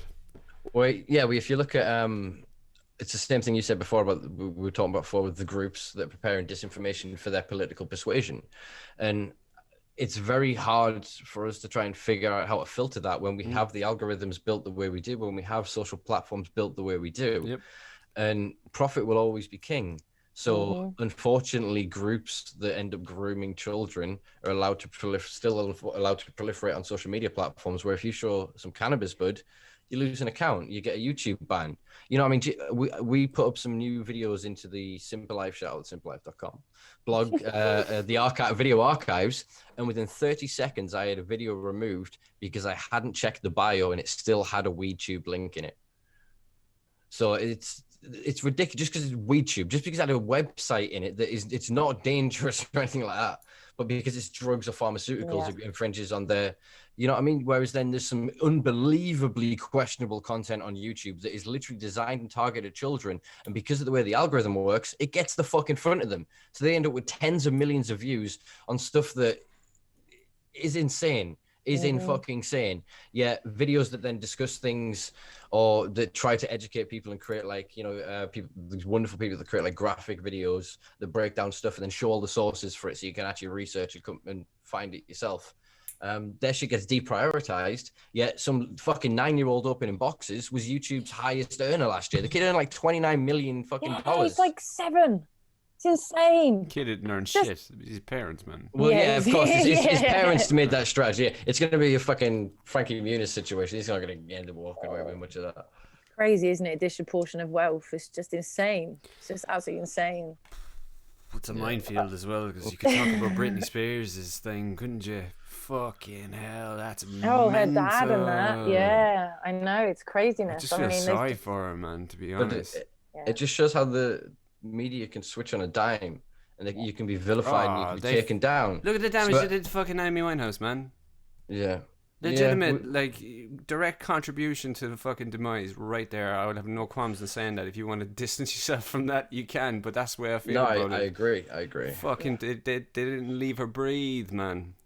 Yeah, it's sensationalism sells papers, and we've ended up in a world where it's opinion news. That's all it fucking is. It's not, here's something that happened and here's the fucking facts. Here's our take on this thing that happened and here's how it fits with our preconceived narrative. Yeah. And too few people will actually shop around for their news. You can actually get relatively informed if you say, go see a news story and go, fuck me, Google it, or DuckDuckGo, or whatever platform you want to use, and then look at all the other things. You can extrapolate. Okay, if the statistic is correct and say 5 media outlets, fairly strong that that's fucking right. But if you start seeing disproportionate statistics or the reporting and correspondence of facts, then it can be questionable. So actually, you do end up sometimes with traditionally right-wing press printing some quite centralist articles. You end up with, ironically, the Daily Mail as some form of cannabis-induced psychosis, because it will report it as both the scourge of the earth one week and the savior of all mankind the next.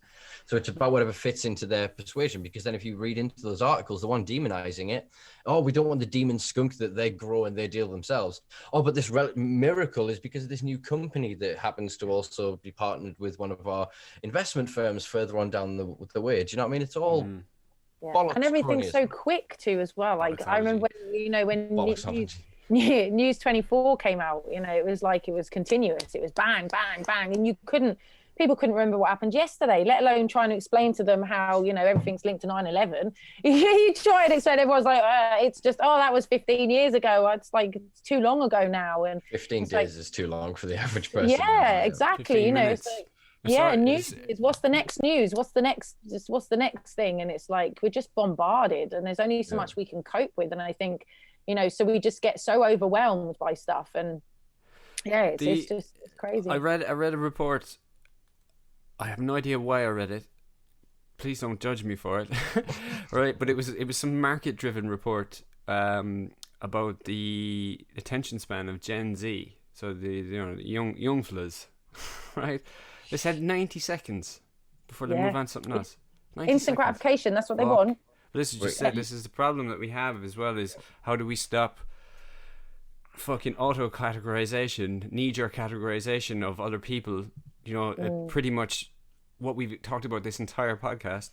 How do we fucking stop that when social media is so gratifying instantaneously? Yeah. That's a big fucking question. We have to make life more entertaining. Yeah, we have to make the real world more invite. Exactly. So we need to meet more of our needs externally. Yeah. And the way to do that, we're addicted to technology. And as I said before with the Johan Hari quote, we don't need to suddenly put the fucking shit down and disappear off into the woods and live like the Unabomber. We can live harmoniously with technology. We can utilize these tools for our betterment once we recognize the toxic relationship we have with them. And I'll admit, I'm fucking struggling with it. There's an A4 sheet and a half here of my breakdown of how I do things to try and stop me trying to work all the time. Of going, I'll just research this article. I'll just look at this. And it's like, it's 11 o'clock at night. What the fuck am I doing? I haven't eaten dinner. And it's like, so if the more I can compartmentalize the time, the more efficient I can become. But it strengthens me. So then I can actually go, well, no, I don't want to do that. I need to do that now. And it buys me more time to do more. And I think that's far more invaluable. And I think that's hopefully a lesson that people will take, as you said, from the slowing of lockdown. Yeah, it's slowing. It's the remembering that like things take time and that things are worthwhile actually take time, and you have to continue. You know, the persistence. It's sad that, you know, so many of us just want a quick fix, and you know, not even the young people nowadays. It's even the older people, like I say, coming to me and just wanting, I just want to take this for 30 days and then I want to be all right because I read it on the internet. I could. And it's like, well, no, this is a consistent. You have to actually give time to this. And I saw it even with my own two children when Darren was stuck in hospital so much that he was all he had was the PlayStation, so it was just continuous COD or, you know, whatever he was playing. And then I realized that I started to drip into his everyday life where nothing, like even Lego, wasn't worthwhile because I wanted to do it now, but I want it built now. And it's like, yeah, but the whole point is the journey. It's not the destination. But we've been, you know, these kids are now, it's all about the destination. I want the destination now. And it's like, you're missing so much. You're missing the view of the journey. You're missing the fulfillment of what, you know, and being persistent and learning a skill and things like that is something that kids just nowadays, they just, oh, it's boring. I don't want to learn how to do that. I just want to know how to do it now. Is there an app I can get that can just do that now?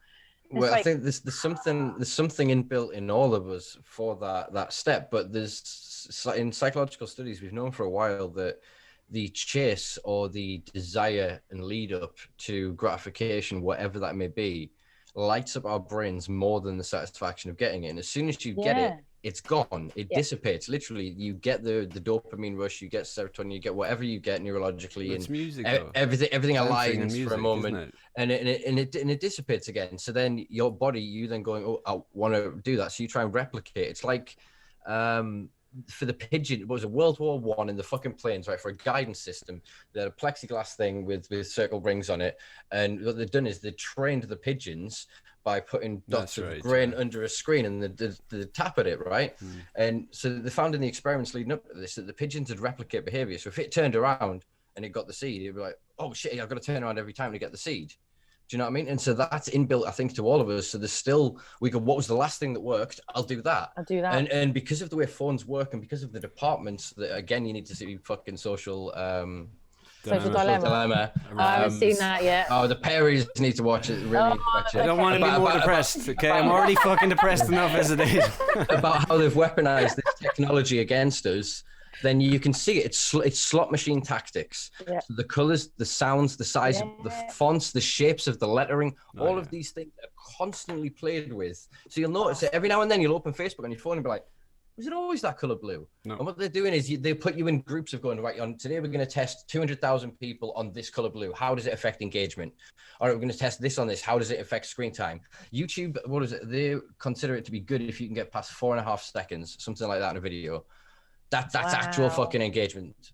Wow. And they'll count that shit. It's the limit, as you said, and it's our generation. We've kind of got slightly better because we have Vine. So Vine was what, 9 seconds? What's TikTok? 7, you get 30 seconds on TikTok. Yeah. You know, and you got to think this generation. We started fucking Twitter with 144 characters or whatever. These motherfuckers up to 200 and whatever it is at the minute. You know. Yeah. So, but do you know what I mean? So the tools evolve, but it's the way we use them. We become so ingrained into it because it is about that speed, as you say. It's I'm waiting for a bus and now there's 90 seconds. I can either stand here and breathe and think about my life and who I am, or I can just play Candy Crush. A very, very simple concept though is music, right? If you think about it, and I'm robbing this from Adam Watts because he's like one of my favorite dudes ever. But I mean, legitimately, if the goal was the end to finish, then the fastest musicians would be the best. And I don't see people listening to fucking Ningy Malmsteen, do you? Do you know what I mean? You don't fucking see it. That's not in the fucking charts, is it? Well, you know, charts are a different thing, but you get the fucking point, isn't it? You know what I mean? You listen to, say, Pink Floyd or whatever. You listen to the whole fucking thing. It's not just that. You might identify with one part in the song or whatever, but you go with the journey. Do you know that kind of way? So it's the same for dance as well. Yeah, and I think that it's flow. It is really allowing yourself to flow. And I think that these tools, like I say, because of the various restrictions we place upon ourselves for our own limitations, be they real or imaginary, or sort of self-projected, you know what I mean? We want to find the quickest way to escape that. For some people, it's addiction in always being socializing, so they never sat alone to think about themselves. Some people, it's alcohol, it's sex, it's food, it's controlling and restricting even their own bowel movements and shit, and sleep deprivation. It's we get to all kinds of weird. Even like I've fucking finally given up chewing my goddamn nails, which was something that I developed as an adaptive thing as a kid. And so anytime I got nervous, I'd chew my nails. And so it's the same sort of thing. Once you learn a behavior, it's incredibly difficult to then break it unless you're in a positive environment. Yeah. And most of the addictions that people are struggling with in the modern day are because of the additional stigma. They can't come out and go, actually, I have a problem with intimacy. Actually, I have a problem with food. Actually, I have a problem with whatever. Yeah. And then you have, I suppose, what could be termed toxic positivity around certain things that go, nah, you can be you. And it's like, well, yeah, be you, but recognize what you're doing right now is you being addicted to you. Yeah, exactly. Yeah, you're hurting yourself. Like self-harm happens in many, many different ways. It's not just about, you know, I self-harm as a teenager, and it's not just about taking that razor blade to your forearm, is it? It can be overeating. I was big because I ate a lot, because I comfort eated, because I was lonely. And so, you know, but then of course, what happens then is your mum starts going, you're getting a bit fat, you know, you should, and you think, thanks. Yeah, so I'm going to go and eat some more cake now. Yeah, thanks. Brilliant. You know. Yeah, and it's, you know, and so there's this self-perpetuating, like you say, you can only really break those toxic habits and those detrimental habits when you're in a more positive environment, because bad toxic environments just encourage toxicity, and it's very difficult. It's like trying to give up smoking when you live with someone who continuously smokes. It's like, it's so hard. So you have to have that kind of different way of looking at things and changing your you know, your circumstance. And I suppose that's, you know, you can look back at, you know, heroin addicts who go into rehab, and then they come out and they go hang out with the same people. They're going to fall straight back in, because that's their comfort zone. That's where they have a larger propensity to. But it's a failure of the system, more so, in my opinion. You know what I mean? It's a failure to assist. Fucking, I'll start that again. It's a failure of the system to provide people with an actual out. Rather than their decision to actually go and hang out with the same people. But I get your point. I think a lot of that comes from a perpetual of an idea of good and bad, of evil and good. Do you know what I mean? So I watched 22nd of July, which is really good, about Anders Breivik and the shootings in Norway on I can't pronounce that in Scandinavian, in Norwegian, sorry. This island, and the way that the conversation toward the final act of it, I say act, obviously it was a real life event, but the way it was structured, there was conversations about, obviously, was he insane or were you not? And if we were a truly compassionate and understanding culture, we'd understand that is a form of sickness. You should still be punished. It's not a case that you get a cushy ride or whatever. But if you believe enough to act on some of those sort of things, then that is sickness. That's not normal behavior. But the problem is that there is no normal. There is no rational behavior in a world that is maladaptive and a dangerous and a wrong environment, which is what the world is to us. We're enslaved into this system. And unfortunately, until enough people can find it within ourselves that this shouldn't be, there will be no change. And until then, our only hope is psychedelic or entheogenic substances, is the communities that have risen around that have risen around cannabis, around even sort of environmental groups, veganism, basically any kind of groups. Even, this is going to be a very controversial comment, even the community that is found within extremism of any branch is still a form of connection to that individual, and it still gives them the perpetual life and hope for a better world. Even if it is towards quite a dangerous philosophy, they still have within them the light of hope, and therefore I believe everybody's redeemable. So everybody still has the potential for it, in my opinion. Yeah. And I think that ties into what I kind of said earlier, is they're grabbing onto something. They're grabbing onto something that gives them connectivity, whether it's whether it's immoral or not. They are grabbing onto something that is giving them connection to someone that they have a likening with, someone they have something in common with. And very often that's a misguided thing. It's, with extremism, it's obviously misguided, but they are searching for a connection, and they found that's how extremist fundamentalists are able to radicalize people, because let's even talk about the British Army. That's how the British Army are able to radicalize young people, because they pick on very poor areas where they have nothing, and they are looking so desperately for a connection, a father figure, a brotherhood, or whatever they're looking for. And then you get these organizations that offer that, and it's not always nice, but that's they have these people are looking for that connection, be it wrong or right. And I totally agree with you, and I do totally agree that everybody's redeemable as well, because I don't think that anybody should be written off. I do have hope for everybody. Well, you're better than me. I was gonna say, I want to hear Mac's opinion on this. No, I just think that there's a level that when you have extreme amounts of, like, there's a guy in Africa, General Butt Naked. Do you remember him? He used to eat the hearts of babies. Right? That guy can go and fuck himself. Right in his face. I don't give a fuck. He's not coming back to me. Yeah. Do you know what I mean? But why did he do that? It doesn't matter. Well, you had the fucking hearts of children. No, but I think in terms of as a culture, as an oddity, the man should be captured and studied in a sense like that.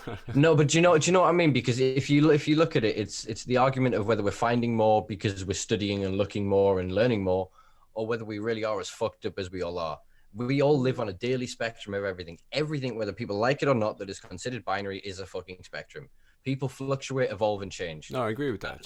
That just occurs. And then most of us get the maladaptive behaviors when we try and cement ourselves in one thing. And we capture it and go, I'm going to freeze in this and hold it. And so this is why you end up with fucking the guys going out at 60 in the pub, still dressing like they're in their 20s, still wanting to play the same music and whatever else. And they've just perpetually missed the rest of their life because they've tried to replicate those moments, and they've missed living. And I think that happens the same with extremist ideologies. You get trapped in that, this is my opinion and nothing else can penetrate that. My identity. Because the extremity of your discomfort and your dissatisfaction with society is then mirrored with their extreme confidence and hatred and surety that the other is the enemy. So then that kind of fits lock and key, and you're like, oh, these guys are all fired up as me. And you're like, you may start with well, my dad used to say this, but very quickly, because they're going out with drinks with the lads and you're chatting and you're jovial, and it very quickly they'll modify your line on racism, on misogyny, on various of the bigotry. Do you know what I mean? Without a doubt. But I'm talking about like very extreme subset of people within that extremity or the extremist group that have just no reprieve. Of course, that's a possibility. And for somebody, just that General Butt Naked guy, right? He was pardoned by the church. I'm almost certain he's a fucking priest or a pastor now or something like that, and he's going around fucking, I'm fine and I've been absolved and saved. Nah, Jesus didn't save you, guy. The fucking church hates you, man. I'm telling you, sorry, I'm really on this guy. No, it's good. But you have to say it for a future podcast. I want to get into this. I want to get into this in the future. But I think there are a lot of people that do go and do that and then manipulate and lie and say that they've been saved by whatever, and say that they haven't actually. It's just another it's just another facet of their manipulation, and they've done it to try and get away with stuff. Indeed. I mean, but how do we know who? There's redemption in one side, and then there's still remembrance, memory of what a word. But do you know what I mean? Though you have to be able to then know of a history, but then you can forgive, but you can never not be informed. Yeah. Do you know what I mean? Someone can do you wrong, you can love them dearly, and you can forgive them. But if then the lead up to the incident that caused that trauma then repeats itself, you're then triggered by it, and the same would then still happen. So you should have to earn that for the rest of your fucking life. I think we discussed this, me and you previously, and I think maybe episode 7 when we were discussing stuff, was that you should be able to redeem yourself, but you have to live with it. You carry it. You have to own that shit and go, I am that. I killed that man. I raped that woman. I did this. It's you like can that seek redemption, but you have to remember that every day.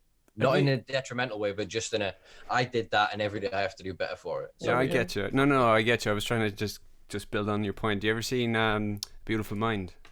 Yeah, man. So it's very, it's fucking old. There's statute limitations on that shit. I'm gonna ruin it. Right at the very end, when like he identifies with the entities. Now I can try and be as broad as I can, but they're always there. They're always fucking there. Like, you know, that kind of might totally ruin that film for you. But if you haven't seen it, it's been about fucking 20 years. Like, it's been a long time. It is a good film, though. It is a good film. Another one that add to my list. We've just ruined it for you. Yeah. No, it's all right. I'll pretend I didn't hear you. Yeah. But yeah, it's true. We shouldn't be haunted by them in the sense that they should then ruin our lives, but we should be reminded of them in a way. In terms of what you said, it is healthy to recognize that we are not truly good, and nor are we truly evil. Evil is a concept I frankly don't believe in. So I'd say good or bad in this analogy or in this phrasing. So yeah, it's about recognizing that you have dark and you have light. You can be spiteful, you can be angry and vicious, and often it's because of the narrative we tell ourselves, and we are the protagonist and the good guy. We kind of wash over that. So we'll hear somebody shouting at us and not hear ourselves shouting at them. You know what I mean? We'll hear somebody being spiteful and aggressive towards us and not hear ourselves do the same.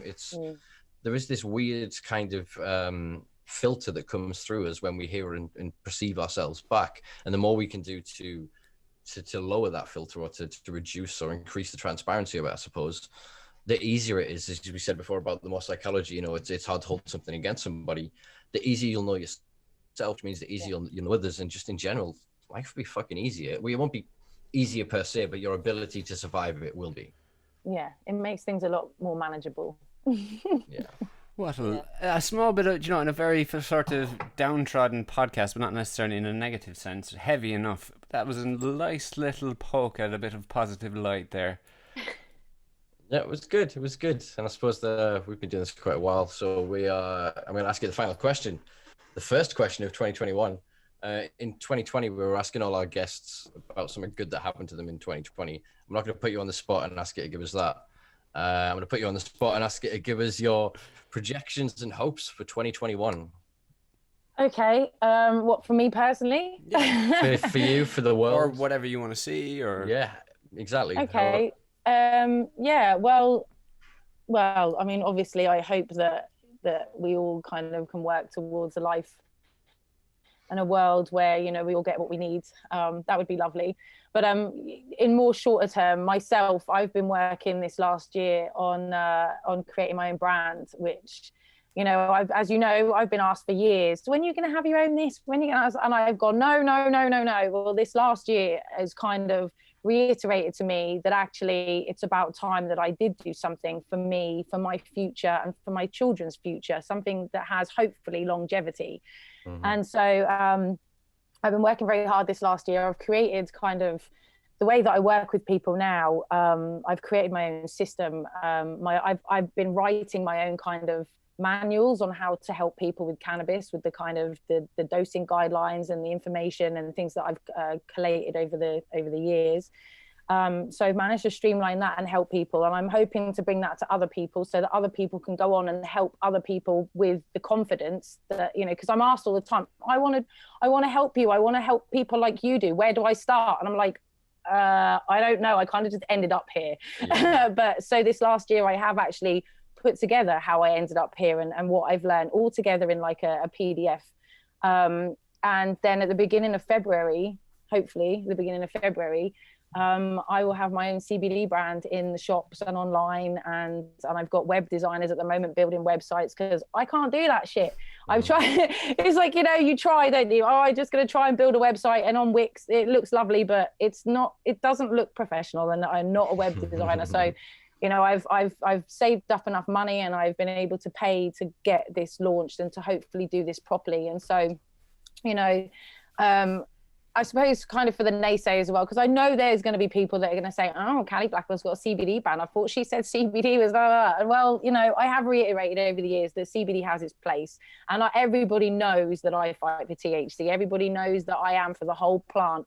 However, I have to bend slightly to be able to get something started. And so I'm trying to bring the best that I can bring in the parameters that are there and sit out to me right now. And as those parameters change, hopefully with us pushing, then our parameters can change and we can hopefully bring more to people.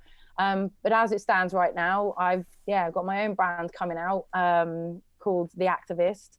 And it's I'm really impressed with it. It looks really good, and I can't say too much about it until it all comes out, but I can't wait to kind of show you the website and things like that. And and I hope that people get behind me, and that because we all have to find our place in this, and that's my place. That I was never going to be able to do anything else. I was kind of found myself in the cannabis world, and what else can I do to give myself a future? I'm not J.K. Rowling. That's not going to happen. I've worked in Tesco, so I'm not I'm not slagging off Tesco's. I've already been there and done that, but I can't with my lifestyle and with my lifestyle, how it is and what I do and the skills that I have accumulated over the years. I would be wasting my own ability if I kind of went and just did a normal job. So I've tried to create something that works for me, but will have longevity and hopefully be there for my children and my future and all of that, because I deserve it. I deserve to have a place, and I deserve to not have to struggle so much anymore. That's another thing that I've learned this year, is that I am worth it, and I am, I do deserve to have a nice life. I do deserve to have things and have life work for me, and I do deserve to have a little bit of a break. I deserve it, and I've worked hard enough, and I still work very hard. And there's points in where I think, even if I was to walk away from it all tomorrow, I've done enough. I've done my part. I've played my role in this, and I don't intend to stop anytime soon. But if I wanted to, I wouldn't feel guilty about that anymore. And that's where I've got to in my own in my own kind of looking at myself, as well as that I'm happy with myself, and I'm proud of myself, and I'm proud of every single action that I've done, and I can stand up and hold my head up high and stand behind all of my decisions and everything that I'm going to do in the future, and I'm proud of myself. And that in itself, I don't think you've ever heard me talk like that about myself ever. No, it's refreshing to hear. It really is. And yeah, 2020 has been the same for me in that sense, that slowed me down, got me realigned with what I wanted. Macca has been pestering me for quite a while to start a podcast, as there's quite a lot of people. Finally pulled fingers out and been sort of plugging away with this. And I'm the same. I want to find a place in this. I'm all willing to fight forever, but the website gives me a space to write blogs and to correlate information, give people access to education. Podcast gives me an opportunity to speak to all the people that I want to give a platform to and a voice to, and an opportunity to spread as much diverse knowledge as possible, and to allow as much of an insight into the personalities of the people behind all of these actions. You're not just Callie with the pink hair. You know what I mean? I'm not just Simpa who has the fancy words or whatever that anybody wants to describe me as. We are real people with real stories and real lives, and we can only give so much. But if we want to have longevity within this, we need to find a foundation that we can build on for the future. And I entirely wish you all the best with this, because you've been trying for a while, and I do hope that it gives you the security and opportunity to find whatever the future holds, really. Yeah, thank you. I hope so. And I'm so proud to see you doing this, because it's I do feel that it's our own way of being creative. I mean, my CBD brand is my way of being creative. I'm creating something that is going to be very different on the market, nothing anybody's seen before, but it's something that's very dear to me. And so you being able to do this and have your own creative, we all create in different ways, and as we've always said, when we speak, we're all different branches of the same tree. Not any of us need to do the same thing. We're all very unique in our own ways, and we all bring substance and something to this. And so rather than shunning each other for our decisions and saying, oh, you're not right for this tree, it's like, we all are. There's a place for every single one of us, and there's a way that we can all be happy. We can all win. It doesn't have to be one or the other. We can all win in this. And like going back to the mutual respect and just compassion for one another. I think I think it's hopefully this year we'll see more and more of that. And who knows, eh? I think compassion through unity, I think, is what we're going to see. Almost every guest that we've spoke to that's cannabis industry based has said the same thing, that it's time to kind of lay down arms and opposition, have frank and honest conversations, and actually go, if this is to work, we have to stop fighting and we have to actually discuss how we can implement this best for everybody in a fairer way. Yeah. And I think that more parties than ever are willing to have those conversations. And again, it's one of the reasons I created this platform, is to try to allow as many people to connect with each other and to see a commonality, even if it is just by appearing sat in, as it were, the hot seat on this podcast each week. It again, it shows the humans behind it. So even if they may dislike a decision they made with an organization, they can still hear the story of the individual and actually go, well, yeah, I may not like what you did there, but I kind of respect what you're doing and I can understand why you did it and what your intentions were. Yeah. And I think by being able to do that, we cause less extreme division and we allow for those positive conversations and debates to form and for all parties to be heard. Yeah. So I think 2021 has got a great deal of potential for that. Yeah, me too. That's it. Yeah, fabulous. Well, thank you so much. It's been a pleasure. It's been a pleasure. Honestly, it really has. It really has been a pleasure. Are you pulling some stuff up there, Mike? Yeah, I already did it. Well, you were fucking jib-jabbing away. Beautiful. All of the wonderful things that you'll be able to see on the video, guys, that you fine folk listening on the audio won't be able to, will be available in the link below. Callie, it's been a pleasure. Thank you very much. I've really enjoyed this podcast. Look forward to having you on again in the future. Right. Best of luck with the Activist brand. I can't wait to see how it comes out. I very much like the name already. So you're going to love the way it looks. Yeah, so I'm very intrigued. I'm so excited. We'll get you back on closer to launch so you can tell everyone about it. Thank you. I saw you have some t-shirts. Oh, beautiful. Always good to grab a t-shirt. A mug. I'm a sucker for a mug. Oh, okay, a mug and a t-shirt. You're on the list. Mug for a mug. Yeah. Mug for a mug. Hot take for next week, just before you do your closing the bit. Really hot take, brief one, right? We don't have to talk about it. But are superhero films just a subliminal commentary on the war on drugs? I'll leave that with you. That's something to meditate on. Thank you for that, brother. Right, folks, if you've enjoyed this video, this podcast, please do consider sponsoring and supporting us via Patreon. So check out patreon.com/Simpa Life. I have been Simpa. He has been Maka. The wonderful guest today has been Callie Blackwell. You can find us at the Simpa Life on all social media platforms, and we will see you next week. Have a great week, guys. Peace and love.